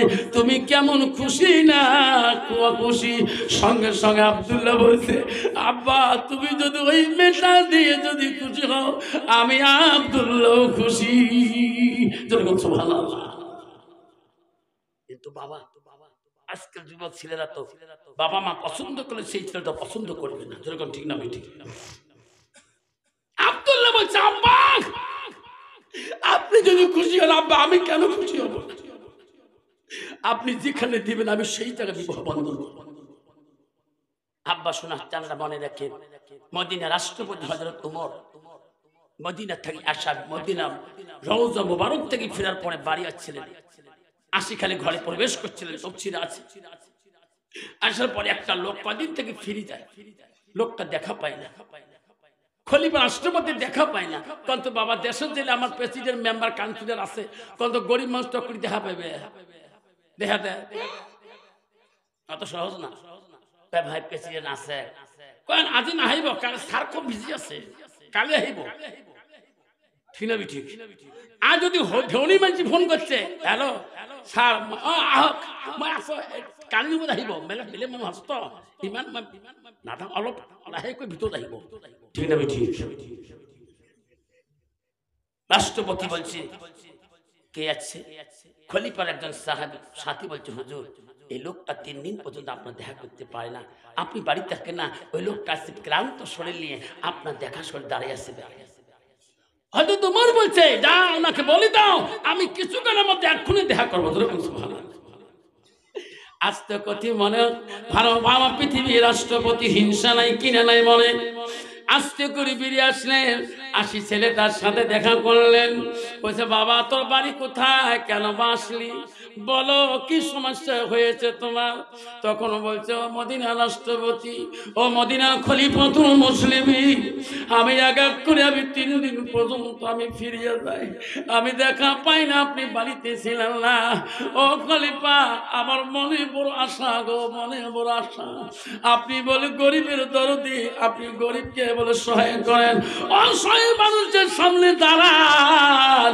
আমি মদিনার মানুষের মুখে শুনলাম আমি একজন অসহায় মানুষ গো খলিফা, আমি বড় কষ্ট হয়ে পড়েছি। বলছে বেটা তোর কি অসুবিধা হয়েছে আমাকে আগে বলে নাও। বলছে খলিফা গো আমি আমি একজন বিদির, আমি লিহান্দার যুদ্ধের মধ্যে আমি মুসলমানের কাছে হারিয়ে দিয়ে আমি বন্দী হয়েছি, আমি একজন বিদির। ও খলিফা মুসলিমিন, তোমার একজন সাহাবী হযরতে মুবারকের কাছে আমাকে পয়সা দিয়ে গোলাম হিসেবে আমাকে কিনে আনে বাজার থেকে। ও খলিফা আমি সেই মুবারকের কাছে থাকতে পারি না, আমার সহ্য হয় না। খলিফা গো আমার প্রতিদিন 2 দিরহাম 200 দিরহাম করে টাকা দেওয়া লাগে, এত দিনের গোলামি টাকা আমার বড় ঋণ এখনো শোধ হয়ে যায়, আমি তার কাছে মুক্ত চাই। ও খলিফা ওই মুবারকের কাছে আর থাকতে পারি না, আমি কেমন করে থাকবো ওই মুবারকের কাছে। আপনি মদিনা রাষ্ট্রপতি গো দয়া করে তার কাছ থেকে আমাকে খালাস করে মুক্ত করে দাও। হযরত ওমর বললেন বেটা রে তুমি ডেইলি যদি 200 দিরহাম করে টাকা দাও, তোমার ইনকাম ফ্যাসিলিটি কি, তুমি কেমন করে 200 টাকা ইনকাম করো পাবে না বলো। ও খলিফা আমি দেশ থেকে 200 দিরহাম টাকা দেই, আমার জীবনে 3টা ইনকাম ফ্যাসিলিটি আছে। 1 নম্বর ইনকাম হলো ও খলিফা আমার জীবনে আমি একটা কর্মকার, আমি লোহা গরম করে অস্ত্র তৈরি করতে পারি, আমার জীবনটা আমি কর্মগিরি জীবন কাটাই। কর্মকার লোহা গরম করে পুরান লোহা লাগে আগুনে ঢুকি দিয়ে ছাতি টানে, একবার যদি মারি রে বাপ আগুন সাত সাত করে চতুর পাখে দৌড়া চলে গান ঠিক না বেটি। খলিফা গো আমার জীবনে আমি একটা কর্মকার জীবন কর্ম শিখিয়েছি। 2 নম্বর কর্ম হলো খলিফা আমি সুতা বানাইতে পারি, আমি সুতা আবিষ্কার করতে পারি, বিষ দিয়ে পোকা দিয়ে আমি পুতুল বানাইতে পারি। 3 নম্বর কর্মকার হলো আমার জীবনটা ও খলিফা আমি একজন আর্টম্যান, ছবি আঁকতে পারি, একটা মানুষকে দেখলে আর্ট করতে পারি, একটা পিস্কারকে দেখতে আর্ট করতে পারি। এই 3টা কর্মজীবন দ্বারা আমার জীবনটা চলাইতেছি। খলিফা ওমর বলছে এ তোর নামটা কি রে যুবক, তোর নাম কি? তখন বলল খলিফা আমার নাম হইল আবু লুলু। আবু লু হয়তো তোমার বললেন আমি শুনছিলাম তোমার কথা, তুমি বলে একটা উঁচু দাঁতের শিল্প, তুমি বলে আকাশে উড়া কল বানাইতে পারো। আমি হযরত রাষ্ট্রপতি বললাম আবু লুলু তুমি যদি একটা আকাশ উড়ে আমাকে কল্পনা করে দিতে পারো, যত দিরহাম লাগে যত টাকা লাগে আমি হযরত ওমর দিয়ে দেব রে, তারপরে মুবারকের কাছ থেকে মুক্ত করে দেব, তার আগে দেব না, আমার আকাশ উড়া কলটা আগে বানিয়ে দাও। আবু লুলুল কয় সর্বনাশ, এই আকাশ উড়া কল বানাইতে বহু বছরের দরকার হবে, তার আমি যদি এতদিন কষ্টই ভুগি তাহলে তো আমার লাভ কি হলো? খলিফা রাষ্ট্রপতির কাছে আবেদন করি। ওই আবু লুলু মনে মনে বলে খলিফা আমি তোমার কল বানিয়ে দিতে পারবো না, তোমার সহায় আমার লাগে না। আবু লুলু মনে মনে আঘাত মনে মনে দুঃখ নিয়ে বাড়ির দিকে ফিরিয়ে যায় আর কয় রে খলিফা আমি শুনছিলাম মদিনার মানুষের মুখে তোর সামনে কেউ কথা বলতে পারে না, কথা বললে তুমি শিরচ্ছেদ করিয়া দাও, কাল্লাটা দোখণ্ড করে দাও। আমি আবু লুলু জীবনে যদি বাঁচি থাকি রে ওমর আমি তোকে ছাড়বো না, একদিন হইল আমি তোমাকে আমার শরীর কাছে তোকে ঘায়ল করে দেব। আবু লুলু বহুদিন পরে ওই হযরত উমর খলিফা মুসলিমিন যে মসজিদে নামাজ পড়ে গো আবুল উলুল মুসলমানের রূপ নিয়ে সুন্নতি ড্রেস নিয়ে নামাজের সুরত নিয়ে ওই নামা মসজিদের ফজরের নামাজের আগে আসিয়া আগা কাতারের মধ্যে দাঁড়ায় আছে সাহাবা কেরাম নামাজের কাতারে দাঁড়ায় হায়রে মদিনার রাষ্ট্রপতি হযরত উমর নামাজ পড়াইবে আবুল উলুল ওই কাপড়ের ভিতরে দুধারি খুঁজি ছুরিটা ভিতরে নিয়ে আছে গো নামাজের কাতারে বহুদিনের মনের দুঃখ বহুদিনের মনের আবেগ আজকে আমি হযরত উমরকে পৃথিবীর থেকে সরাইয়া দিয়ে দেব আমার মনের আবেগ আমার দুঃখ খাটাইতে পারে নাই আমাকে উনি সত্য দিয়েছে আমি আবুল উলুল আজকে দেখে থাকবো যত মানুষ নামাজের কাতারে সাহাবা কেরাম দাঁড়াইয়া গেল একটা মানুষ যদি মুসলমানের সুরত নিয়ে সুন্নতি সুরত নিয়ে নামাজের হালতে যায় নামাজের কাতারে যদি দাঁড়ায় কন্ত বাবা লোকটা বাড়ি করে দিতে পারবেন কি যাবে আবুল উলুল এত সুন্দর ড্রেস নিয়ে খলিফা ইমাম সাহেবের পিছনে দাঁড়ায় হযরত উমর খলিফা আসি গেলেন নামাজের ইমামের জায়গায় দাঁড়াইলেন আবুল উলুল মনে মনে ভাবলেন দাঁড়ার সাথে সাথে ছুরি চলা যাবে না কারণ এনার মধ্যে একটা নিয়ম আছে যখন আল্লাহু আকবারকে নিয়তটা বাঁধবে তখন নামাজে নিয়ম নষ্ট করবে না আমি ওই সময় ছুরিটা চালু করে দেব বেঈমান আবুল উলুল ও বন্ধুগণ শুনিয়া রাখেন ওই বেঈমান আবুল উলুল ওই সময় খলিফা রাষ্ট্রপতি যখন আল্লাহু আকবারকে নামাজের নিয়তটা বানিয়ে নিলেন ছুরা ফাতিহা শুরু করে দিলেন আবুল উলুল ওই সময় ছুরিটা বার করিয়া ওই সময় ছুরিটা বাড়ি করে কাপড়ের তল থেকে এমন ভাববে হযরত উমরের শরীরের মধ্যে একবার না দুইবার না তিনবার পর্যন্ত বাড়ি দেয় হযরত উমর খলিফা মুসলিমিন ওইভাবে নামাজ প্রথম রাকাত যখন সিজদা যাওয়া আবার তিনবার মারে দিল ছয়বার আগে করে কুনতে বাড়ি দিল হযরত উমর খলিফা মুসলিমিন নামাজের মধ্যে প্রথম কেরাতের মধ্যে ঢুলি পড়ে নাই ওইভাবে রুকু সিজদা দিয়ে হযরত উমর খলিফা দাঁড়িয়ে গেছিলেন দ্বিতীয় রাকাত নামাজ খলিফা উমর পড়াইতেও পারে না আর থাকতেও পারে না ওই সময় হযরত উমর খলিফা নামাজ নষ্ট করতে দিবে না তার পিছনে একজন সাহাবী ছিল তার নাম আব্দুর রহমান বিন রাউফ ওনাকে টানিয়ে দিয়ে বলছে কাঁদছে রে আব্দুর রহমান নামাজ নষ্ট করা যাবে না আব্দুর রহমান আয় আয় আমার পরে সূরা মিলি নামাজটা তুমি শেষ করিয়া দাও আমি থাকতে পারি না আমি থাকতে পারি না আব্দুর রহমান বিন রাউফ ওই সময় ইমামের জায়গায় যা সূরা মিলিয়া নামাজটা তাড়াতাড়ি শটের মধ্যে শেষ করে দিল আবুল উলুল ছুরি মারার পরে পালার চেষ্টা করলো ওই সময় কত মুসলমান কতটা মুসাল্লিরা মুমিনরা ভয়ের ছুটে পালিয়ে গেছে আর কতগুলা যাবার দায় নাই আমার জীবন যাবে রে ইনি কোন মানুষ রে আমার খলিফাকে কি করলো রে খলিফা যখন নামাজের কাতারে দেখি মসজিদের বারান্দা দিয়ে ডুলি পড়ে গেলেন ওই সময় বেঈমান আবুল উলুলকে সাপটা ধরল গো ওই সময় আবুল উলুল ভাবলো আমার তিনারা মারি শেষ করে দেবে কত জঘন্য শাস্তি দিবে কিতাবে আছে ওই সময় আবুল উলুল নিজের অস্ত্র দিয়ে নিজে শেষ হয়ে গেলেন যাতে না এনার হাতে আমি কষ্টই মৃত্যু না হোক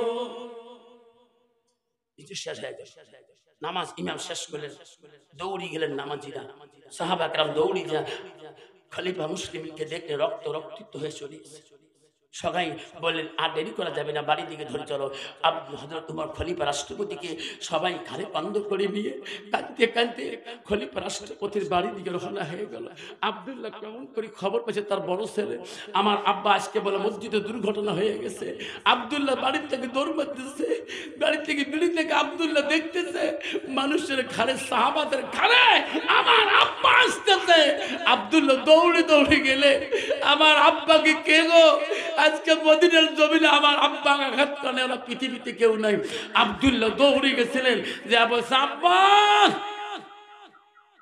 ওগো আব্বা কে গো তোমাকে আজকে ক্ষতি করলো গো আব্বা তোমার সামনে এমন কোন মানুষ নাই অস্ত্র চালাইতে পারে না, জোরে কথা বলতে পারে না। আব্দুল্লাহ কানতে কানতে যখন যায় বাড়িতে নিয়ে যায় ওনাকে খলিফা রাষ্ট্রপতি ওমরকে যখন শুয়ে তোলেন, আব্দুল্লাহ দেখে কান্দে, রে শোনা আব্বা, আব্বা গো একটা বার কথা বলো আব্বা, আমি তোমার বড় ছেলে আব্দুল্লাহ। আব্বা আমাকে না যখন তখন আব্দুল্লাহ আব্দুল্লাহ করে থাকে। আব্বা তুমি দুই চোখ বন্ধ করেছো কেন? আব্দুল্লাহ আর বেশি দেরি করলো না, তাড়াতাড়ি মক্কার একজন ভালো চিকিৎসক বিজ্ঞর কাছে চলে গেলেন। ভালো চিকিৎসকের কাছে যায়া আনিয়া বললেন, ও কবিরাজ চিকিৎসক সাহেব, আমার আব্বা চিকিৎসার ব্যবস্থা করিয়া দেন। আব্দুল্লাহ চোখের পানি বন্ধ হয় না। আব্দুল্লাহ রে, আমি তোর আব্বা চিকিৎসা করবো বাবা, তাড়াতাড়ি ঘরের ভিতর থেকে তুমি এক গেলা দুধ নিয়ে আসো। আব্দুল্লাহ আমি তোর আব্বা চিকিৎসা শুরু করে দেব। আব্দুল্লাহ ঘরের মধ্যে দৌড়ে দেয়া এক গেলা দুধ আনি ওই কবিরাজ বিখ্যাত হাতে দেয়। না না আব্দুল্লাহ, আমার হাতে দিয়ে লাভ নাই, তোমার নিজ হাত দিয়া তোমার বাবাকে দুধ পান করিয়া দাও। আব্দুল্লাহ রে, তোর আব্বাকে নিজ হাত দিয়ে দুধ পান করিয়া দাও। আব্দুল্লাহ যখন নিজের বাবার মুখের মধ্যে দুধ দিয়ে দেয়, ওই সময় দুধ যখন মুখের ভিতরে ঢুকিয়া যায়, যেদিকে চুরি ঢুকতে গাও ওই দিকে দুধের চড়া গুলো মিলিয়ে যায়।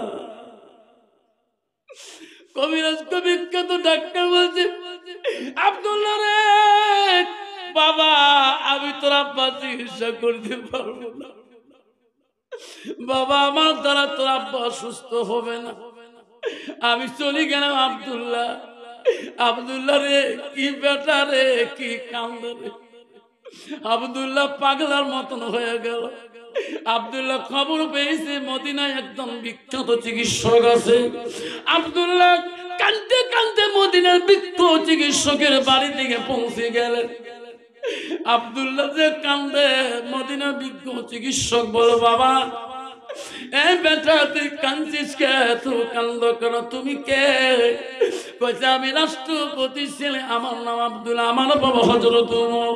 বাবা খলিফা ওমরের কি হয়েছে? আমার আব্বার অসুস্থ। ও কবিরাজ চিকিৎসক দয়া করে চলো। আব্দুল্লাহ কানুন থেকে সহ্য করতে পারে না। আব্দুল্লাহ কান্দিস না, আব্দুল্লাহ চল তোর বাবার চিকিৎসা আমি করবো। আব্দুল্লাহ পাশে পাশে মদিনার চিকিৎসা যখন আসে গো, আসি দেখে সাহাবারা কাঁদতেছে। আব্দুল্লাহ বড় বিজ্ঞ চিকিৎসক আনলেন। আব্দুল্লাহ যে দেখে তার বোন হাফসা কান্দি পাগল হয়ে আছে। হযরত ওমরের কামে গো, তার নাম হযরতে হাফসা। হাফসা কান্দি জমিনে পড়ে পাগল হয়ে আছে। ওই সময় চিকিৎসক বলল, আব্দুল্লাহ মদিনার থেকে ডাকে আনি, তুমি যদি কান্দ আমার কথা শোনো, আমি তোর বাবার এখন চিকিৎসা শুরু করে দেব। ঘরের মধ্যে যাও, আঙ্গুরের রস মানে তুমি আমার হাতে আনে দাও, আমি তোর বাবার চিকিৎসাটা শুরু করে দেব। আব্দুল্লাহ দৌড়ে দিয়া ঘরের মধ্যে আঙ্গুরের রস মানে আর কান্দে। শোনা মা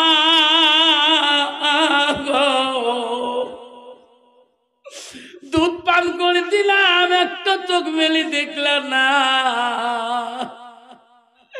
আমি তোমার জন্য আঙ্গুরের রস বানাই দিছি আম্মা।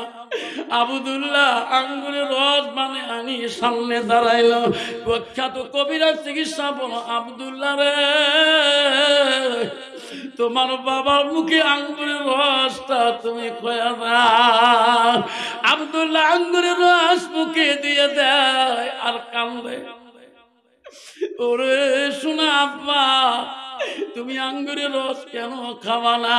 মুখের মধ্যে আঙ্গুরের রস যখন বাবারা ঢালিয়ে দেয়, সব রসগুলো ভিতরে যায়।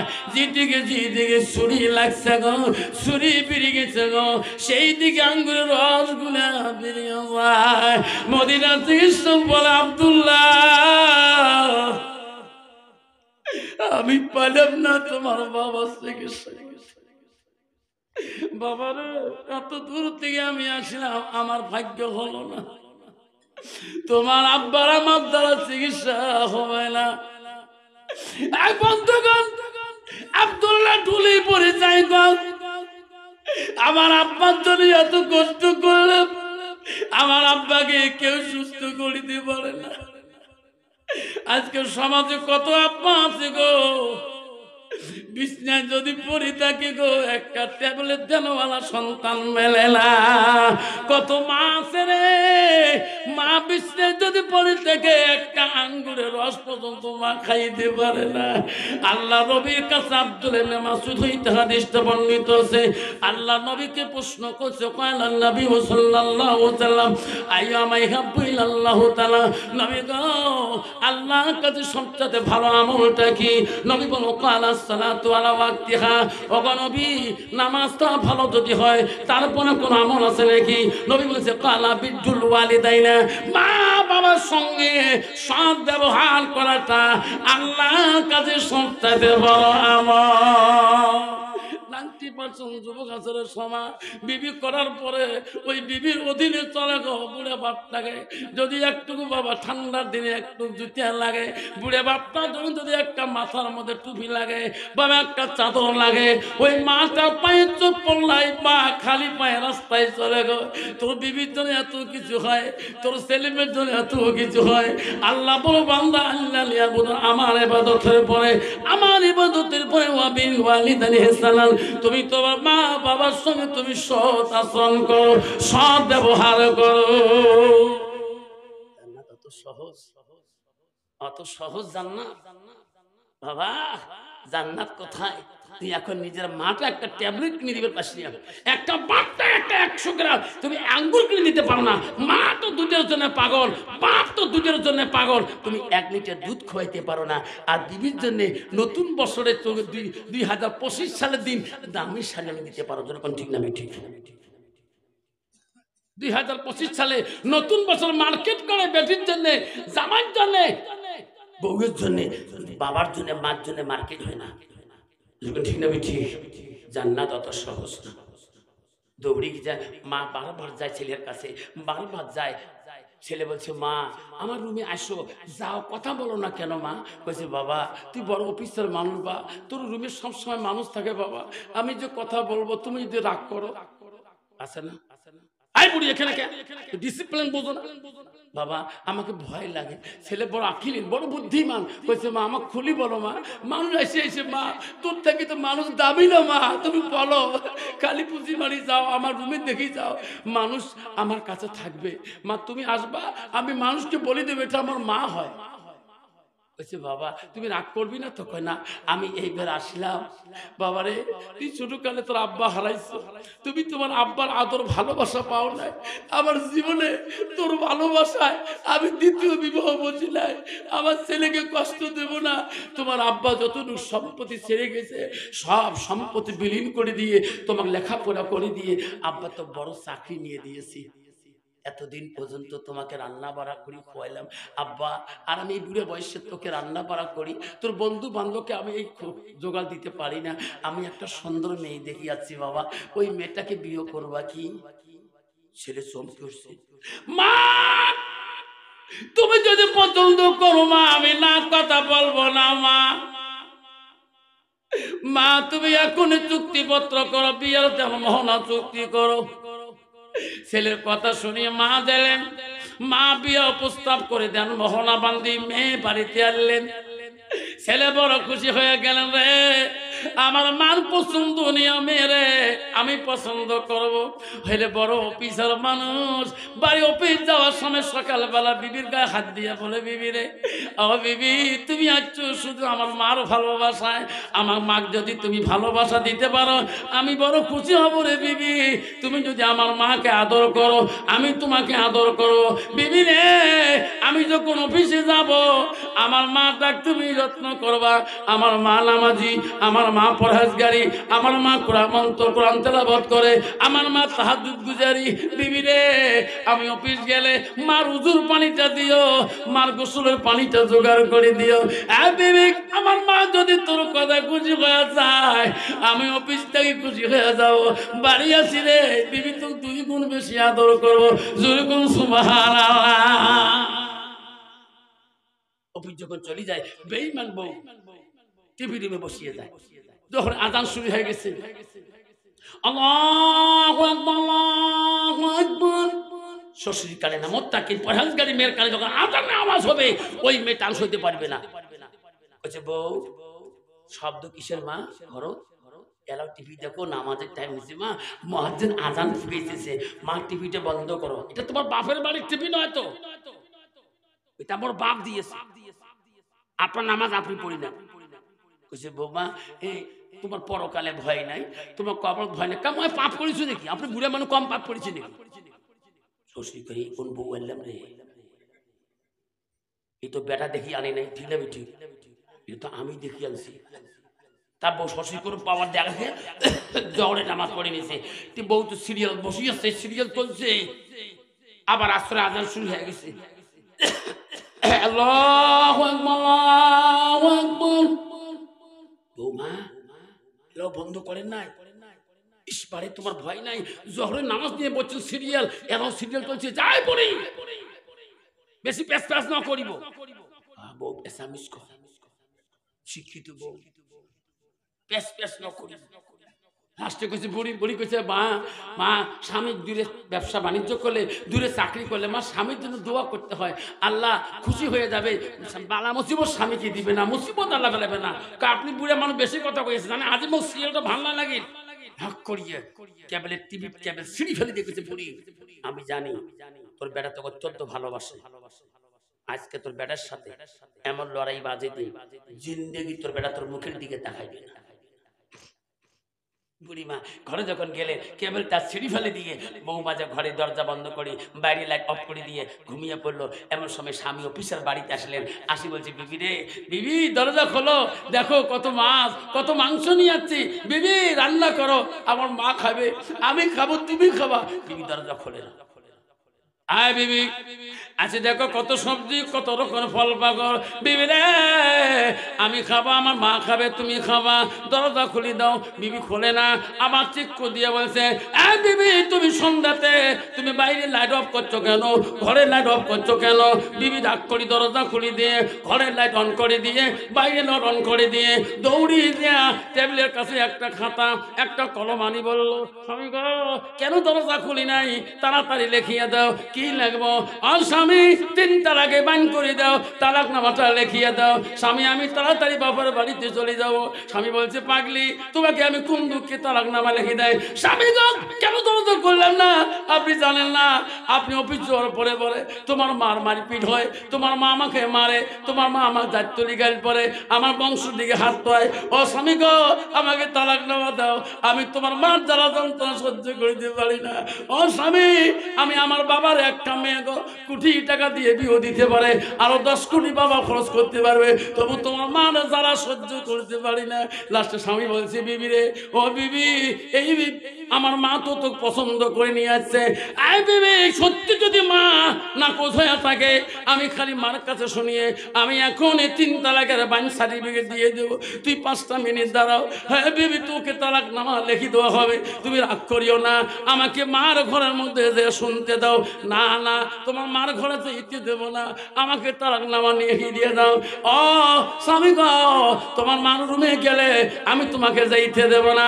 না বিবি আমার মা যদি নাকচ হয়ে যায়, আমার মা যদি তোমাকে অপছন্দ করে, আমি সেকেন্ড তোমার রাখবো না, আমি 3 তালাকে বান করে দিয়ে দেবো, শুধু আমার মার মুখের জবানটা দিয়ে তোমাকে শুনতে চাই। কবে না ছেলে হক্কানি ছেলে আকিলুন ছেলে বুদ্ধিমান ছেলে বলবে বিবি তোকে আমি 3 তালাক দিয়ে দেবো, বাধা নাই, কিন্তু মা যদি না পছন্দ হয়েছে নাকচ হয়ে গেছে আমি সেকেন্ডে রাখবো না, 3 তালাকে লিখে দিয়ে দেবো, খালি অপেক্ষা করে 1 মিনিট। বিবি কইছে না যাওয়া যাবে না। কেন যাইতে যাবে না?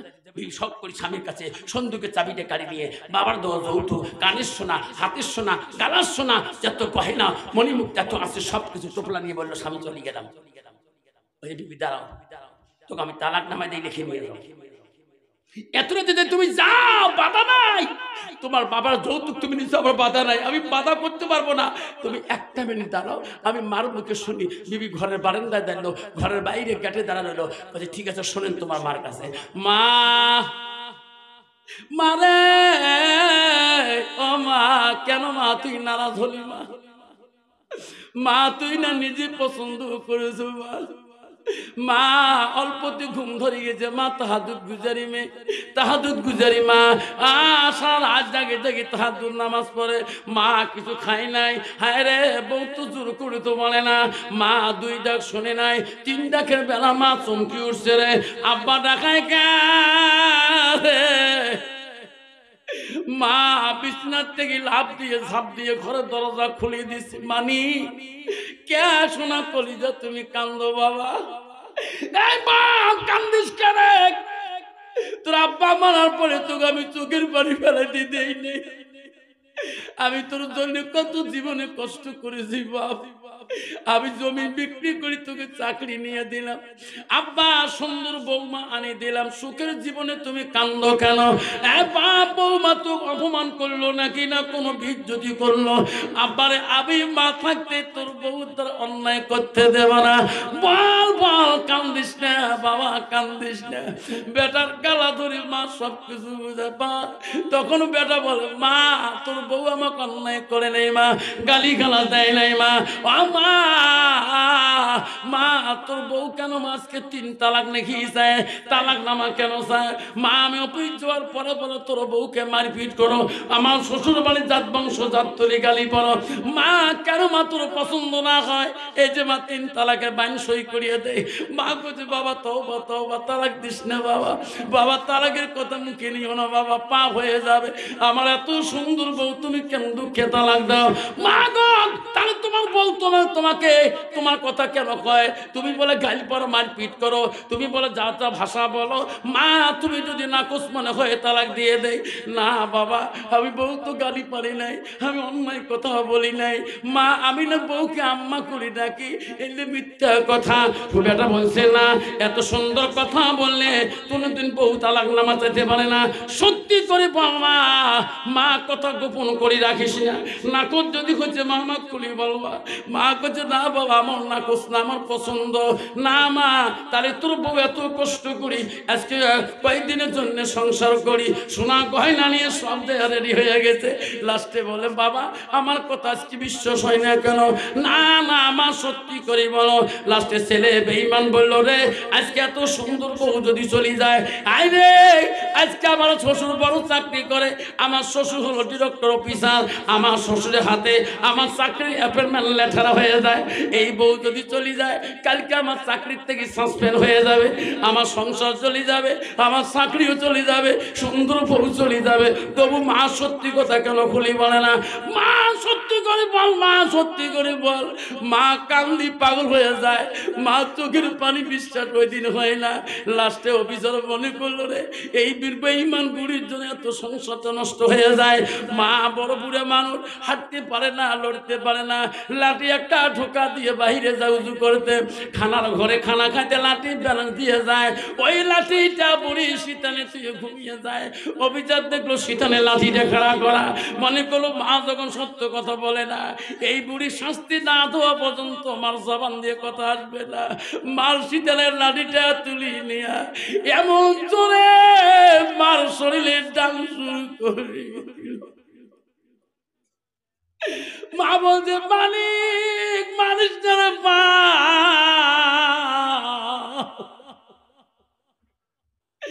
ও বাবা মারিস না, আমি আর সহ্য করতে পারি না। মাকে বিছনার মধ্যে ডাঙে ফেলে দিয়ে বাইরে যখন বেরিয়ে যায়, বেঈমান বিবি বলে, স্বামী গো তোমার ন্যায় বিচার আজকে পাইলাম, চলো গো স্বামী সুখের সংসার বানাবো, জীবনে বাপের বাড়ি যাবো না। চলে নাউজুবিল্লাহ। বেঈমান বিবি গো, সোনারা সোনেরা কেন সোনারা, বিবি যদি আল্লাহওয়ালা মুত্তাকিন পরহেজগারি না হয়, কোরআন পানওয়ালা না হয়, বিবি যদি আল্লাহওয়ালা না হয়, ওই বিবির দ্বারা স্বামী শান্তি পাবে না, ওই বিবির দ্বারা শাশুড়ি শান্তি পাবে না, ওই বিবির দ্বারা শ্বশুর শান্তি পাবে না, ওই বিবির দ্বারা ছেলের মা বাবা শান্তি পাবে না, ওই বিবির দ্বারা ছেলের ভাই বোন শান্তি পাবে না, যদি মেয়েটা আল্লাহওয়ালা মুত্তাকিন পরহেজগারি না হয়। মারে বাকি রাত কান্দে বিছনার মধ্যে বিবি, বেঈমান বিবি স্বামীর সোহাগ দেখায়। সকালবেলা বিবি আদর থেকে অফিস পাঠিয়ে দেয়। যে ছেলে অফিস গেলে মার হাতে চুমে খেয়ে যায়, মার কাছে দোয়া নিয়ে যায়, সেই দিনটাই ছেলে আর মার মুখেও তাকায় না। মার করে কোনো চা পানি আসে না, মা কিছু না চায়, মা কান্দে রে। একদিন দুই দিন কিছুই খাইতে পারল না। মা তো নামাজ পড়বে, তাহাজ্জুদ পড়ে আল্লাহর কাছে কান্দে, নামাজ পড়ে আল্লাহর কাছে কান্দে। স্বামীকে ডাকি ডাকি বলে, স্বামী গো আপনি কবরে ঘুমাইছেন গো স্বামী, বিগত জীবনে কোনোদিন আমার গার মধ্যে আঘাত দেন নাই, একটা ফুলের টোকা দেন নাই গো স্বামী। এমন কুসন্তান জন্ম দিয়ে গেলেন গো স্বামী, সেই সন্তানের লাঠির আঘাতে আমি আজকে ঘুমাইতে পারি না। স্বামী গো থাকো কবরে পড়ে গো স্বামী, থাকতে পারি না খিদার জ্বালা। সকালবেলা বেলা হয়েছে রে, খিদা মা সহ্য করতে পারে না, পাড়ার গ্রামে যায়, গ্রামে পাড়ার মধ্যে যায়, সব ছেলেরা বলে খালাম্মা তুই চোখে কেন খালাম্মা পানি, খালাম্মা তুই না অফিসার মানুষের মাও পাই না বড় বিচার, খালাম্মা তুমি না আমার বাড়িতে আসো না, ফুবু আম্মা তো চোখত পানি কে, খালাম্মা ফুবু আম্মা এত ধৈর্য রে, এই ভাজটা ভাগিলে যদি কুলি বলি তোমার ভাই অফিসার আমাকে লাঠি দিয়ে কোবাইছে, এই গ্রামের পাড়া একটা ভাগিলেও আমার ছেলের লাশ থুবে না,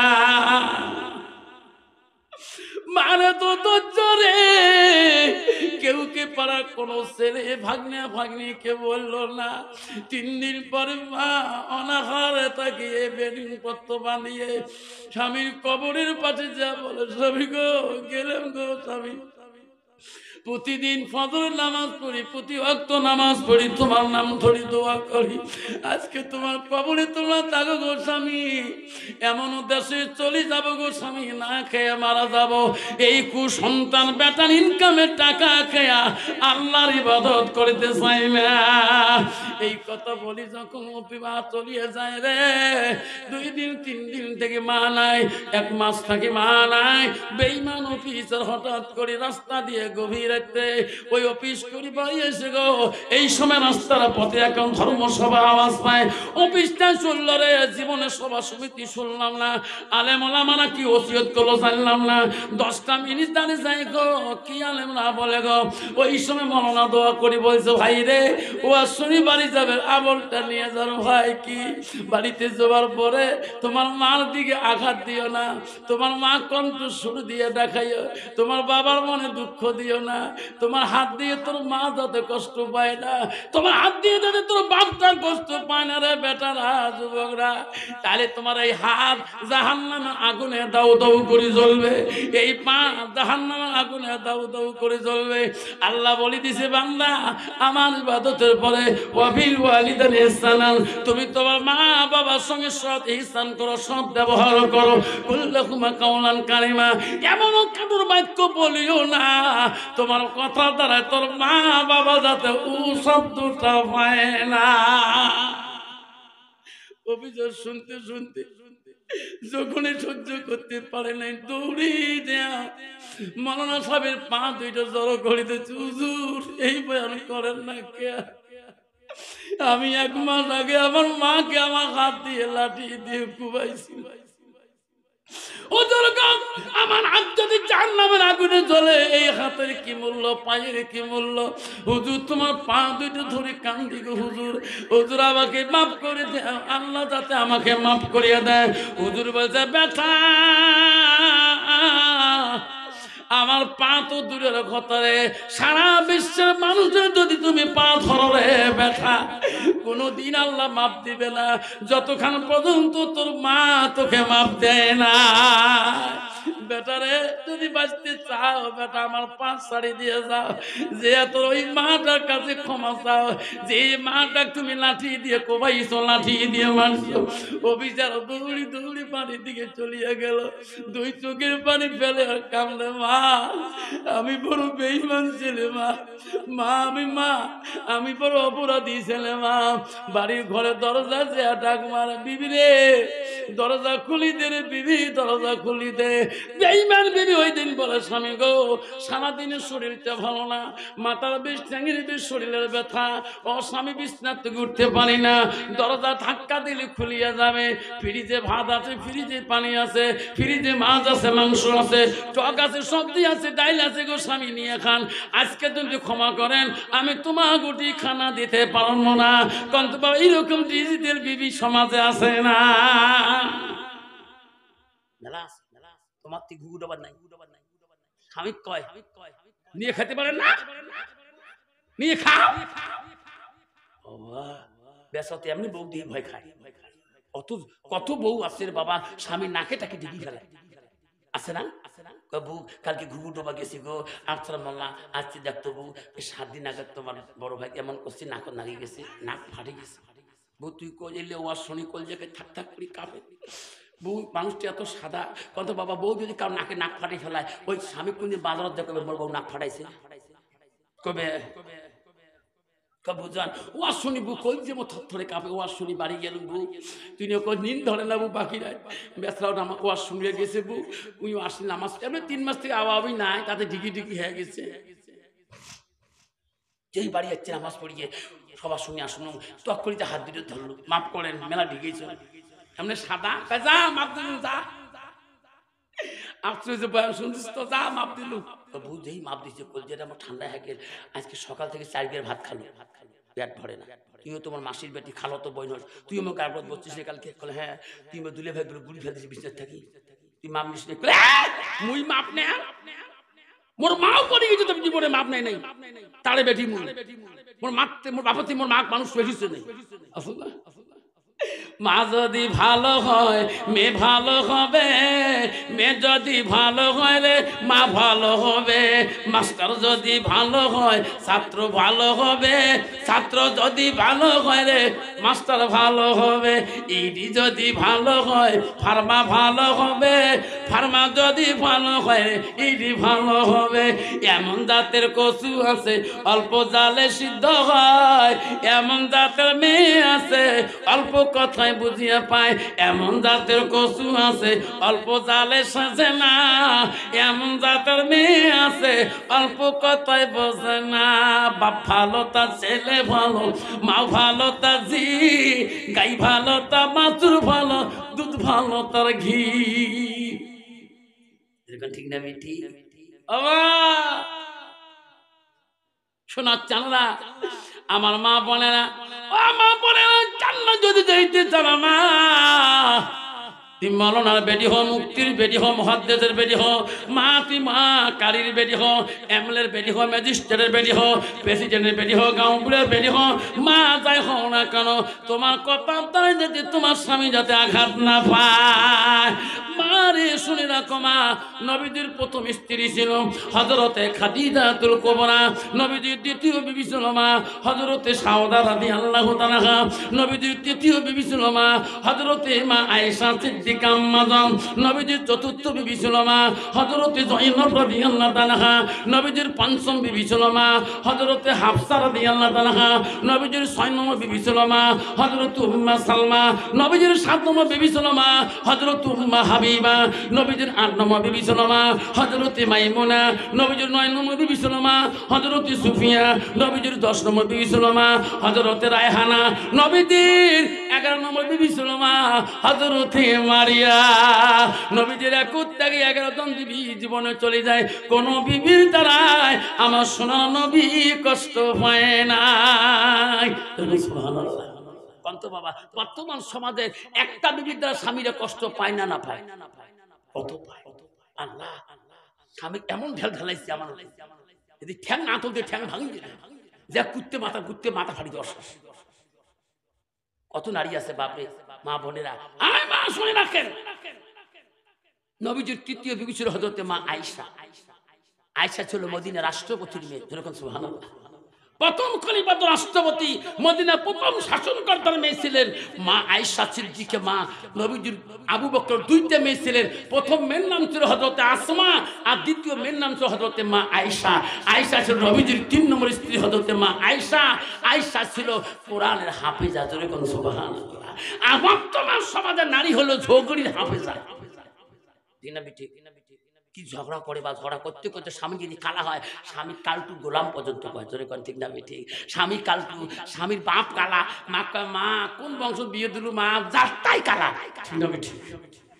মা বোনের আম্মা না শোনার চান, মা বলে না গো খবরদার মা স্বামীকে কালা বলবি না। মা মা তো স্বামী হয় মা, ও যাউজুহা আনহারা দিন। ওই স্বামীকে যদি তুমি রাজি করাইতে পারো মা, ওই নবী স্বামীকে যদি খুশি করাইতে পারো মা, মানে তোর জান্নাত যাওয়া সহজ মা। রাসূল বলবো আতাত বালাহা, তোর স্বামী যখন গারো করে আসবে মা, মা তুই স্বামীর সাথে গল্প করবা, মুস্কি হাসি মারবা। মা যতবার তোর স্বামীটা তোর দিকে তাকায় তাকায় দেখবে। আল্লাহ রাসূল বলল গভীর রাত যখন হয়ে যায়, স্বামী স্ত্রী যখন গল্প করে, গল্পটাও যদি দুনিয়াদারি হয়, রাসূল বলল স্বামী স্ত্রী গভীর রাতের গল্পটা আল্লাহ ইবাদতের সঙ্গে গণ্য করে দেয়। যেরকম সুবহানাল্লাহ। মা বোনের রাখো, আম্মারা শুনি রাখো যুবক। ওই সময় অফিসার চলে গেল, বিবি বলছে ঘরের মধ্যে ভাত আছে, ফ্রিজে ভাত আছে, ফ্রিজে সবজি মাংস আছে। যুবক অফিসার ফ্রিজের কাছে চলিয়ে গেলেন, আস্তে করে দেয়া ফ্রিজ খুললেন, চোখের পানি দর দর করে ছাড়িয়ে দিতেছে। সুন্দর করে ভাত নিলেন, মাছ মাংস সাজিয়ে নিয়ে কয় আল্লাহ বহুদিন থেকে মাগামি নিশাতে খোয়াই নাই, যে মাগামি মাগ নিয়ে আমি একসাথে খাচ্ছিলাম। আল্লাহ বেঈমান বিবির জন্য আমি মাগ এতদিন খবর নিলাম না, আজকের ভাত আমি নিজে গো মার মুখে তুলে খোয়াবো। ওই ভাতের পেলাটা নিয়ে, ভাতের প্লেটটা নিয়ে মার রুমে চলে গেল। ঘরে দরজা যা, মার দরজাটা বন্ধ করা, ভাতের থালি নিয়ে কয় মা আমি বেঈমান মা, আমি অপরাধী মা, দরজা মারে তুই যদি মাপ না করিস মা পৃথিবীর কেউ মাপ করবি না। এক এক করে দুইটে দাগ দেয়, ঘরে মানুষ আছে কিনা কোন বোঝা যায় না। আস্তে করে লাঠি দিলে ধাক্কা মারার সাথে দরজা খুলিয়া যায়, দেখে রে মার বিছনার মধ্যে কোনো কাপড় জামা নাই, মার ঘরটা জামুল হয়ে পড়ে আছে, পোকা মাকড়ের ভিড় হয়ে আছে গো। মা ভাবলো রে ছেলে রে মা এই রুমে নাই কেন, আলগা একটা রুমে চলে গেল। মা ওই রুমে ঘুমাইছে, ওই রুমে ধাক্কা মারলো, দেখো ওই রুমের মধ্যে কেউ নাই। আবার একটা রুমে গেল, এক এক করে বাড়ির সব রুম গুলো ছেলে তদারক করলো, কোন রুমের মধ্যে মা নাই। আস্তে আস্তে বিবির রুমের কাছে, বিবির ঘরে যা বলো বিবি রে সত্যি করে বল বিবি আমার মা আমার বাড়িতে কোন রুমে ঘুমায়। বিবি লাফ দিয়ে উঠি বলো স্বামী গো আজকে কার মুখে কোন কথা শুনি মার খবর না। আর স্বামী কার মুখে শুনি আজকে তোমার মার খবর নেন? ও পাগলা স্বামী গো, আমার কথাতে তোমরা যেদিন তোমার মাকে লাঠি দিয়ে কোবাইয়া বাড়িতে গি ঘরের মধ্যে বিছনায় ফেলিয়া দেন, ও গো স্বামী তোমার মা 3 দিন অনাহারে থাকিয়া বাড়িতে গিয়ে বেরিয়ে গেছে। ও গো স্বামী তোমার মা আজকে মাস 1.5 হয়ে যায়, 1 মাস পার হয়ে যায়। তোমার মা দুনিয়াতে বাঁচে আছে কিনা আমি সঠিক বলতে পারবো না। এই বাড়িতে তোমার মা নাই গো স্বামী, এতদিন আমি তোমার খুলি বলি নাই। পাতের তারে তুই চিৎকার দিয়ে বলছি বিবি রে কি করলি? আবার সোনার কলিজার মাটাকে আমি কোথায় হারাইলাম? ওই আলমারির দরজায় দিয়া লাফ দিয়ে দিয়া চুরিটা টানি আনি বললো বিবি খোদার কসম করে চুরি নিয়ে বললাম বিবি রে যে মা হতে আমি দুনিয়া আসলাম, যে মা হতে আমি দুনিয়া নজর পাইলাম সে মা হারাইলাম। মনে রাখিস বিবি রে কথা দিলাম যতদিন মাকে ফিরি পাবো না এই বাড়িতে আসবো না, বিবিরে কি করি, সংসার কি করি, বাড়ি কি করি, চাকরি চিরকালে যাবো না বিবি, মার তালাশ নেব মা কোন দেশে আছে। তারপরে মা যদি বেশি আছে রে, মাকে নিয়ে এই বাড়ি আসবো, এর আগে আমি আর পা দেব না। অভিযোগ চুরিতে নিয়ে বাড়ি থেকে যায়, বিড়ে মাগো তুমি কোন দেশে গেছে মামাক চারিবা, দেশন তো খোঁজে রে, নদী খাল বিঘের খোঁজে, পাহাড় জঙ্গল খোঁজে, কোন দিকে মার কোনো তালাশ পায় না, মার কোনো সারা শব্দ পায় না। খুঁজতে খুঁজতে কিছুদিন চলে গেল, খাওয়া নাই দেওয়া নাই, চোখের পানি অফিসের বন্ধ হয় না, সামনে দিন না রাত বুঝতে পারে না, পাগল হয়ে গেছে মার জন্য। সামনে দেখে রে বিশাল একটা বাড়ি দেখা যায়, পূর্ণিমা রাত গো, দিন না রাত বুঝতেও পারে না, পাগল মতি হয়ে গেছে। ওই বাড়িতে পর্যন্ত যাই রে, এত দেশ স্থানান্তর, এত গ্রাম খুঁজলাম, মা নাই। ওনার মন দেখলো রে, মা বুঝে মারা গেছি রে, ওই বাড়িটা পর্যন্ত যে খুঁজে মা মা করি দেখা, মা একটা মাত্র চেহারাটা দেখতেছে, কোন জঙ্গলে আসো না। বাড়ি থেকে বিড়ি বড় বাড়িটার পরে দেখি একটা ভাঙা ঘর দূরে দেখা, অভিযান মনে করলো ওই ঘরটা দেখি আসি। ওই ঘরের কাছে যখন রওনা হয়, একটা আওয়াজ, গুনগুন শব্দ পায়, আওয়াজ শোনা যায়, আল্লাহ যেদিন থেকে আমার ছেলে লাঠি দিয়ে আমাকে কুমাইছে আল্লাহ, সেদিন থেকে আমি দাঁড়িয়ে নামাজ পড়তে পারি না আল্লাহ, আমি বসে বসে নামাজ পড়ি আল্লাহ, আমি রুকু সিজদা ভালো করে দিতে পারি না। অভিযান আস্তে আস্তে যায় রে, ওই ভাঙা ঘরের আওয়াজটা শুনিয়ে পায়, ভাঙা ঘরের ফুটে দিয়ে দেখে মা খালি মাটিতে সেজদা দিয়ে কাঁদতেছে। মাকে চিৎকার দিয়ে ডাক দিয়ে বলছে, সোনা মা, সোনা মা, তুই এত বড় বাড়ি সারি খালি মাটিত কেন মা সেজদা দাও? মা আমি অপরাধী, মা আমি পাপিষ্টি, মা দরজা করে দাও মা। মা নামাজ শেষ করে, দোয়া শেষ করে মনে মনে কল্পনা করে, কে রে এই দেশে আমার, কে রে মা কয় রে, কে মা কয়? একটা কুসন্তান ছিল গো, ওই দেশে সারিয়েছি, এখানে কি আমার মা ডাকে, আমার কলিজাটা ঠান্ডা করতে চায়। মা ভাঙা বেড়া ফুটে দিয়ে দেখে রে, ওই কুসন্তান হাতে ছুরি নিয়ে মা করি ডাকতেছে। মার ভয় আসি গেল গো, ডর আসি গেল গো, সন্তান হাতে ছুরি নিয়ে এই জায়গায় কেমন করে খবর পেল? মনে হয় রে বৌমা বোঝা বুদ্ধি শিখিয়ে দিচ্ছি রে, আমাকে কাল্লাটা কাটি ফেলে দিয়ে বেটা চলে যাবে রে। রে বেটা, আজকে হাজারা যদি মা বলো রে, দরজা খুলে দেব না বেটা রে, আজকে তোকে আমি জিন্দাতে কাল্লাটা দেব না রে বেটা। এই বেটা, ওই দিন যদি জানতাম তুমি আমাকে লাঠি দিয়ে মারবা, ওই দিন আমি দরজা খুলে দিতাম না। আজকে আমি বাঁচি আছি রে, মৃত্যু হয় নাই, বাঁচি থাকতে আমি তোর ছুরি না গালে কাল্লা দিতে পারবো না।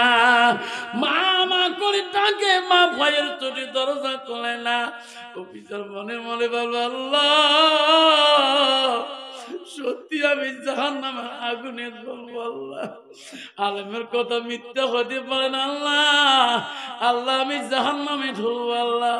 এই সময় অফিসার দেখলো মা দরজা খুলে দিবে না, হাতের ছুরিটা পড়ে গেল, মা করে চিৎপুরু দিয়ে খারাপ অবস্থায় ঢুলি পড়ে গেল। মা বলে রে বেটা করে ঢুলি পড়ে গেল, ছুরি এক জায়গায় কেন? মা ভাঙা বেড়া পুঁতি দিয়ে দেখে রে ছেলের মুখ দিয়ে গোল্লা আসতেছে, ফেনা বেড়াতেছে। মা সন্দেহ লাগে গেল রে, বৌমা বিষ খেয়ে দিছে নাকি, আমার বেটাটাকে পাগল বানিয়ে দিল নাকি রে। আমি মা বাজি দেখতে বেটা চলে যেতে দেব না, আমি আর চুরিকে ভয় করি না, আমার কলিজের সোনাগাকে মরিতে দেব না। মা দৌড়ি ঘোড়ার দরজা খুলে দিয়ে দৌড়ে আসি, অজ্ঞান ছেলেটাকে বুকের মধ্যে নিয়ে বলে, এ মানিক শোনা, তোর অবস্থা কেন বা পাগলের মতো? আর একটা বার মা করে, মা কর, আমি তো চুরির বয়ে মা ডাক শুনে দিতে ভয় পাচ্ছি না। বাপ আমাক সারি তুই যাস না রে বাপ, আমাক সারি তুই যাস না।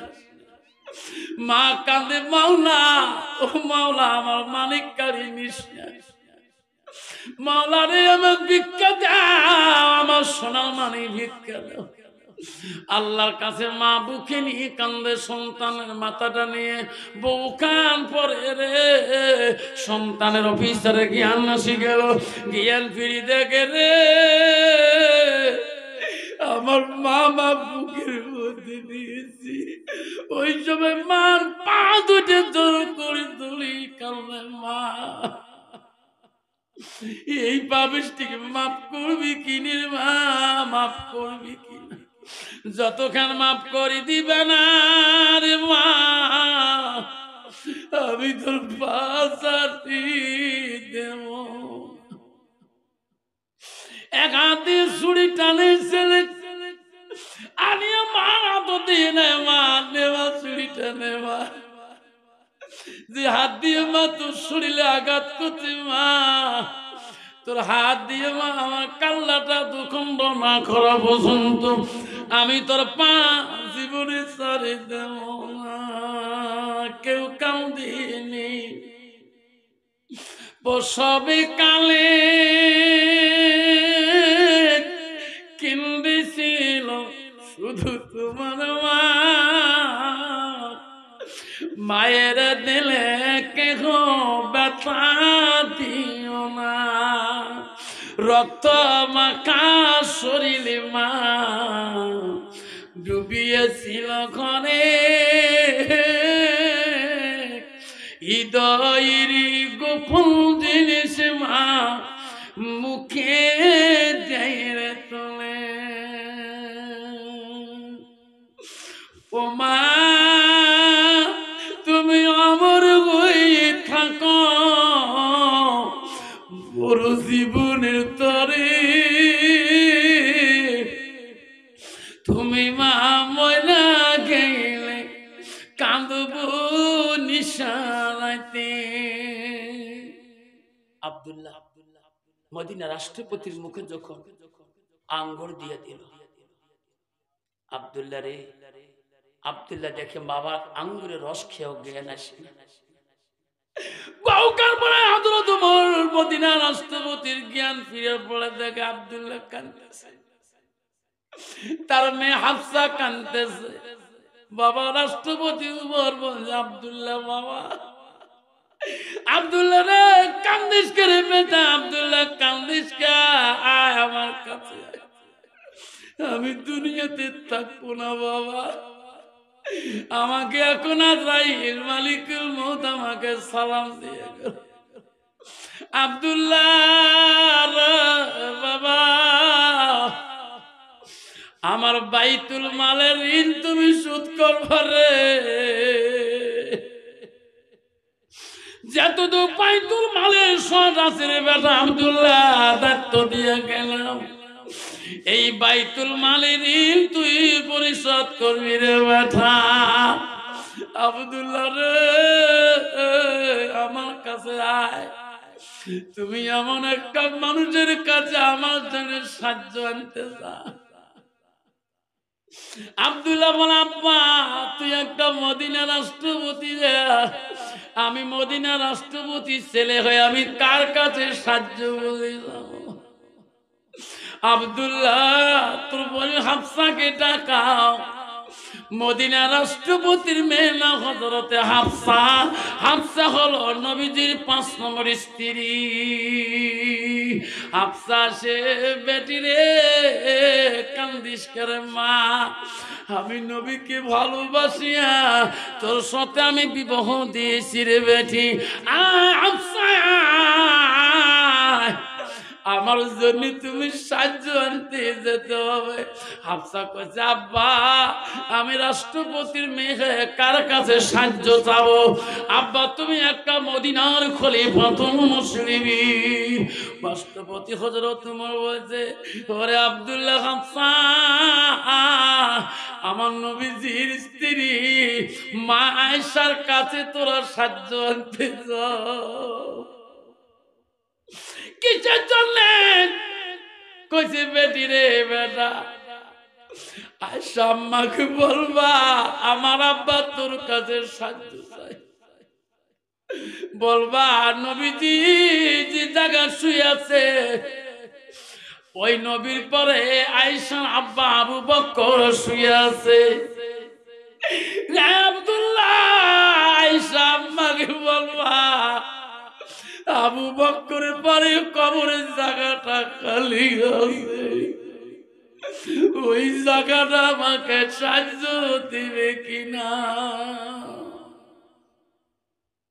শোনারে আল্লাহ নবী বললেন ইদা মাতাল ইনসানু ইয়ালকাতাহু আমালাহু। নবী বললেন মানুষের মৃত্যুর পরে মানুষের সৎ আমলগুলা নেক আমলগুলা কবরে গেলে বন্ধ হয়ে যায়। রাসূল বলে ইল্লা মিন সালাসাতিন, তিনটা আমল কবরবাসীর জন্য বন্ধ হয় না। একদম নবী বলল সাদাকাতুল জারিয়া। বন্ধু আমার শোনার চান ও গবা বন্ধুরে আব্বা আমার শোনার চান গো দোয়া করি যাবি রে শোনা আজকে ওয়াদা দিয়ে যাবেন রে যুবক। রে যুবক আজকে তোমার পা হাত ধরে যাইব কোনদিন ওই বুড়ে বাপটাকে কষ্ট দিস না, মাটা কষ্ট দিস না। আজকে হাত তুলে দেখাইবেন হুজুর ওয়াদা দিলাম যতদিন আমার বাপটা বাঁচি আছে মা বাঁচি আছে আমার কথার দ্বারা আমার মা বাবা কষ্ট দেব না। ওই রকম যুবক আজকে আমার সামনে হাত দুইটা দেখাইবেন গো। আসেন গো মাকে কষ্ট দেব না, যুবক গুলা কষ্ট দিবেন। আমি ওয়াজ করতে গেছিলাম বাড়ির থেকে 14 কিলোমিটার দূর বেলকুড়ি, নাম শুনছেন? জামে মসজিদে ছাদের সভা, বিল্ডিং ছাদ ঢালবে, আমাকে ডাকছিল। তখন আমার মা বাঁচিয়েছে, আমাকে বলে আব্বা আজকে সভা কোথায়? আমি কই মা বেলকুড়ি 13 কিলোমিটার। বাবা বেলকুড়ি হোক যাই হোক বাড়ি আসে বোঠার গরম গরু চুরি হয়েছে, বিএসসি গরু 6টাতে কার্য করেছে, তোর তো রাস্তায় একটা তো রাস্তা নেই। আমি কইছি মা তুই চিন্তা তুই কেন করো মা, আমি আসবো বাড়ি আসবো, আজকে বহুদিন পরে বাড়ি গরু সব আমি বাড়ির থাকবো। মা বারবার করে আসিস না। আমি কই মা আমি ক্যাম্পত যাবো, মেজরের কাছে যাবো। আমার মাকে বলি আমি গেলাম, মা বারবার বাধা খুললো। আমি বিএসএফ ক্যাম্পে গেলাম, সাহেবকে ডাক মারলাম। তখন ওই সাহেব ছিল আবুল কালাম আজাদ, মুসলমান নামাজি। আমাকে বলল আফসার ভাই তুমি বলো দিনাজপুর গেছো, তোমার ছোট ভাই বললো মৌলানা বাড়িতে নেই দিনাজপুর। আমি কালকে তোমার বাড়ির সামনে গেছিলাম, তোমার ভাইকে বললো মৌলানা বাড়িতে নেই। কইছে ভাই জলসা করতে গেছে, তুমি আজকে আসছো? আমি কই ভাই আজকে তো আসলাম, একটা কথা বলতে চাই। বোটার বলে গরম, কলে হ্যাঁ কাটা তার কাটি গরু নিয়ে গেছে। আমি কইলাম ভাই আমি যে আজকে রাতে রাস্তা ছাড়া রাস্তা নাই, আমি আসবো। কইছে আফসার ভাই তার চিন্তা করো কেন, আমি আবুল কালাম থাকাকালীন রে বোটারে তুমি সারা রাত যদি আসো কেউ তো বাধা দিতে পারবে না। যা যা যা যা আমি সমস্ত প্যাট্রিলিংকে বলে দেব হুজুর রাস্তা দিয়ে আসবে, রাত 2টা 1টা বাজতে পারে, হুজুরকে সিগন্যাল কেউ দেবেন না। আমার সাহস আছে, পয়সায়রা অধীনে প্যাট্রিলিং চলে। আমি রাত 12টা পার হয়ে গেল, 1টার সময় আখিরি দোয়া হয়ে গেল। মারে মা মনে মনে ভাবছে বেটা বাড়ি আসবে রে, কাটা তারা বগলে বাড়ি বাড়ি ঢুকতে যদি বেটাকে আক্রমণ করে রে আমি মা কেমন করে সহ্য করবো রে। মা 12:30টা পর্যন্ত আগুনের মধ্যে ওই ঘষের আগুন তফে তফে মা বসিয়েছে, সবাই বাড়ি ঘুমাইছে গো। 1টার পরে আমি ওই বোটা রোটে বাইক ধরে যখন আসি বিএসসিরা বসিয়েছে, আমার কিছুই বলে না। বাড়ি মুখ হওয়ার সাথে গাড়ি লাগতে আমার মেন গেটের দেওয়া পড়ে। মা বলে রে এত আমার বাড়ি মুখে গেটের লাইট কেন, বাবা বাড়ি আছে নাকি?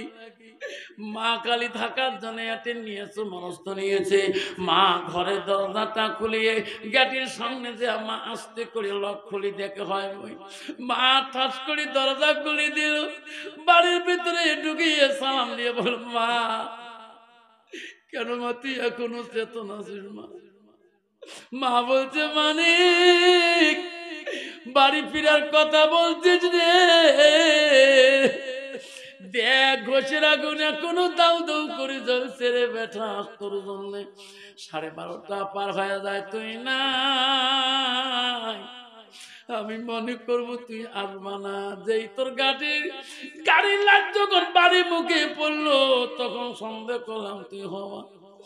আমি বলছি, মা যেদিন তুই বলি যাবা মা, আমার গেটের দরজায় কে মা দাঁড়ে থাকবে রে সোনা?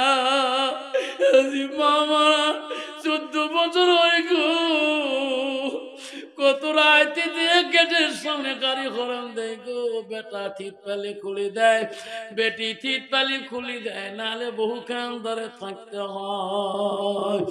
আমি বাড়িতে ওয়াজ করে গেলে বড় বেটি প্রশ্ন করে, আব্বা জলসা করি বাড়ি আসলে আব্বা তুই কেন মনটা মলিন করিস? আব্বা কমিটির সাথে তোর কোনো কেসাল হয় নাকি, ঝগড়া হয় নাকি? আমি কছি, না মা কমিটি আমার খুব ভালোবাসে। তাহলে আব্বা তুই মনটা মলিন করিস কেন? রে বেটি বাড়ি ঢুকি তো দাদির ঘরটা দেখি রে, তো দাদির ঘরের দরজা কেন বন্ধ? আমি ওয়াজ করিয়াছিলি বানা আগে দরজা খুলে দিত। কইছে আব্বা এই দাদি দাদি নিয়ে তুই পাগল হয়ে যাবি, আমি না তোর মা হই, আমার নাতি আম্মা করি ডাকো, আমার দিকে তাকিয়া তোর মার কথাটা ভুলিয়ে যাব। আমি বলছি, বেটি যেদিন তোর বিয়ের লাগ হয়ে যাবে রে, জামার বাড়ি যাবা, জামার মায়া শ্বশুরের মায়া, শ্বশুরের মায়া আমার ভুলি যাবারে, আমার মা বাড়ি দেখলে আমি না এসে পর্যন্ত মা ভুলবে না। সেজন্য বাপ সেই মাটাকে সাদকা জারি হিসেবে সেই মাটার নামে আগামী বছরে এই যুব সমাজ থেকে একটা অনুষ্ঠান করব এখানে। আপনারা আগামী তো রাজি আছেন? রাজি আছেন? এই জলসাটা করার জন্য রাজি আছেন? আমি আসি বা না আসি, ওলামার দিন নিয়ে আসবেন আগামী জলসাকে। বলছি আগামী জলসা করার জন্য এমন একটা বাপ আছেন, এই অনুষ্ঠানটা করলে বহুত পয়সার দরকার হয়। এই মরা বাপটা নামে সাদকা জারি হিসেবে কোন বাপ যদি বলে, হুজুর আমি 1000 টাকা এই জলসার জন্য ভুগবো, আমার নামটা লিখিয়ে দেব, হুজুর আমি ক্যাশে দিয়ে দেব। আসেন কোন বাপ 1000 টাকা দেনেওয়ালা বা নামটা লিখে দিয়ে যায়, হুজুর আগামী জলসা করলে আমি এই জলসার জন্য আমি 1000 টাকা মা বাবার নামে আমি সাদকা ভাবে ভুগবো। একটা বাপ দেখাইতে পারবেন? হাত দিতে পারবেন নামটা? আগামী বছরের জন্য হুজুর জলসা করবো, হুজুর আমার মন কানে, হুজুর আগামীতে আমার জলসায় করা প্রয়োজন আছে আমার যুবক সমাজের জন্য, হুজুর আমি 1000 টাকা আমি ওয়াদা করে গেলাম আগামী জলসা বা এই জলসার বহন করার জন্য, হুজুর আমি 500 টাকা দিলে হুজুর একটা বাবা দিতে পারবেন? আছে কারো পকেটে বাবা 500 টাকা ক্যাশ দেনেওয়ালা, যে আমার হাতে আনি দিবে, আমি দোয়া করব আল্লাহ তোর মা বাবাকে জান্নাতের বাগানে শুয়ে রাখবি। আসো বাবা আমার কাছে আসো। মা গো মা, ও মা তুমি অমর হয়ে থাকো, তুমি মা মরা গেলে কাঁদব নিশারাতে, মানা মিঠি অতি মধুর বলিও না রে ভাই। কি নাম বাবা? মা বাবা আছে? মা নাই? বাবা আল্লাহ সাদাত আলীর মা নাই, বাবা নাই, 1000 টাকা দেয়, 500 টাকা নগদ দেয়। আল্লাহ মেরে মাওলা কবু করিয়া, আমার এক ভাই দেয় 50 টাকা, মাওলা মেরে কবু করিয়া। কি নাম বাবু? তোর নাম কি বা? হ্যাঁ সমস্যা নেই, আসুন বাবা আসুন বাবা। আমার শাহাদাত আলী ভাই মা নেই বাবা নেই, 1000 টাকা দিয়েছে, 500 টাকা নগদ, 500 টাকা বাদে। আসুন আসুন আসুন, আরেকটা বাবা আসুন, 1000 টাকা দেনেওয়ালা। এই যে 10টা বাবা আসি, 10,000 হয়ে যাবে। এই 20 জনাতে 20,000 হয়ে যাবে। আগামীতে যুব সমাজদানে অনুষ্ঠানটা করা সহজ হয়ে যাবে। আসুন, আজকে দিবেন না ভাই, নামটা লিখে দিয়ে দেয় হুজুর।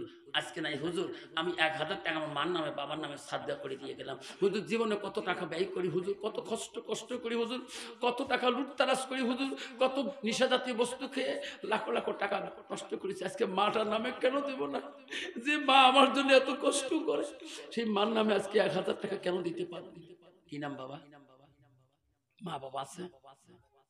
মা নাই, 1000 দিস, 500 পরে দিস, 1000 আব্দুর রহমান। আল্লাহ বাবা নাই আব্দুর রহমান, 500 টাকা নগদ দেয় মহল্লা আগামী সবার জন্যে। ওগো মহল্লা, ওগো আল্লাহ দেখিনে তাকায়া, শাহাদ আব্দুর রহমান 2000 টাকা দেয় জলসার না লাগে, নেরে মাওলা কবুল করিয়ে দান করি হেবেন মা ভনেরা, খালি হাতে যাবেন না। কমিটির যুবক, কমিটির ভাই আছে এখানে, কমিটির ভাই এখানে আছে। মা বোনদের প্যান্ডেলে এই চাদরটা পাঠিয়ে দিবেন, রুমেলটা আমারে। মা বোন করবেন এটা আফসার হুজুরের সফর করা রুমেল, মাথায় পাগড়ি। এই তোমার মার জন্য বাবার নামে মা বোনদেরটা বলবেন 100 250 যত আছে এই চাদরের মধ্যে দিয়ে দিবেন। এটা আগামী সবার পুঞ্জির জন্য, আজকে সবার পুঞ্জির জন্য মা বোনদের প্যান্ডেলে ঢেলে দিবেন। মা বোনেরা, আমি দিলাম আমার মাথার চাদর, রুমেলটা দিলাম। মা বোনেরা, আমার রুমেলটার মধ্যে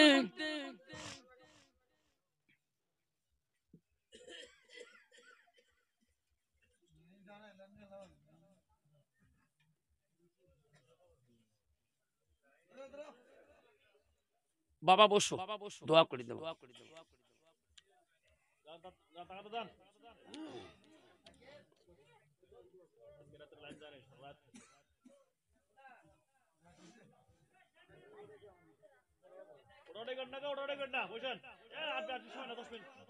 বাবা 10 মিনিট দোয়া হবে।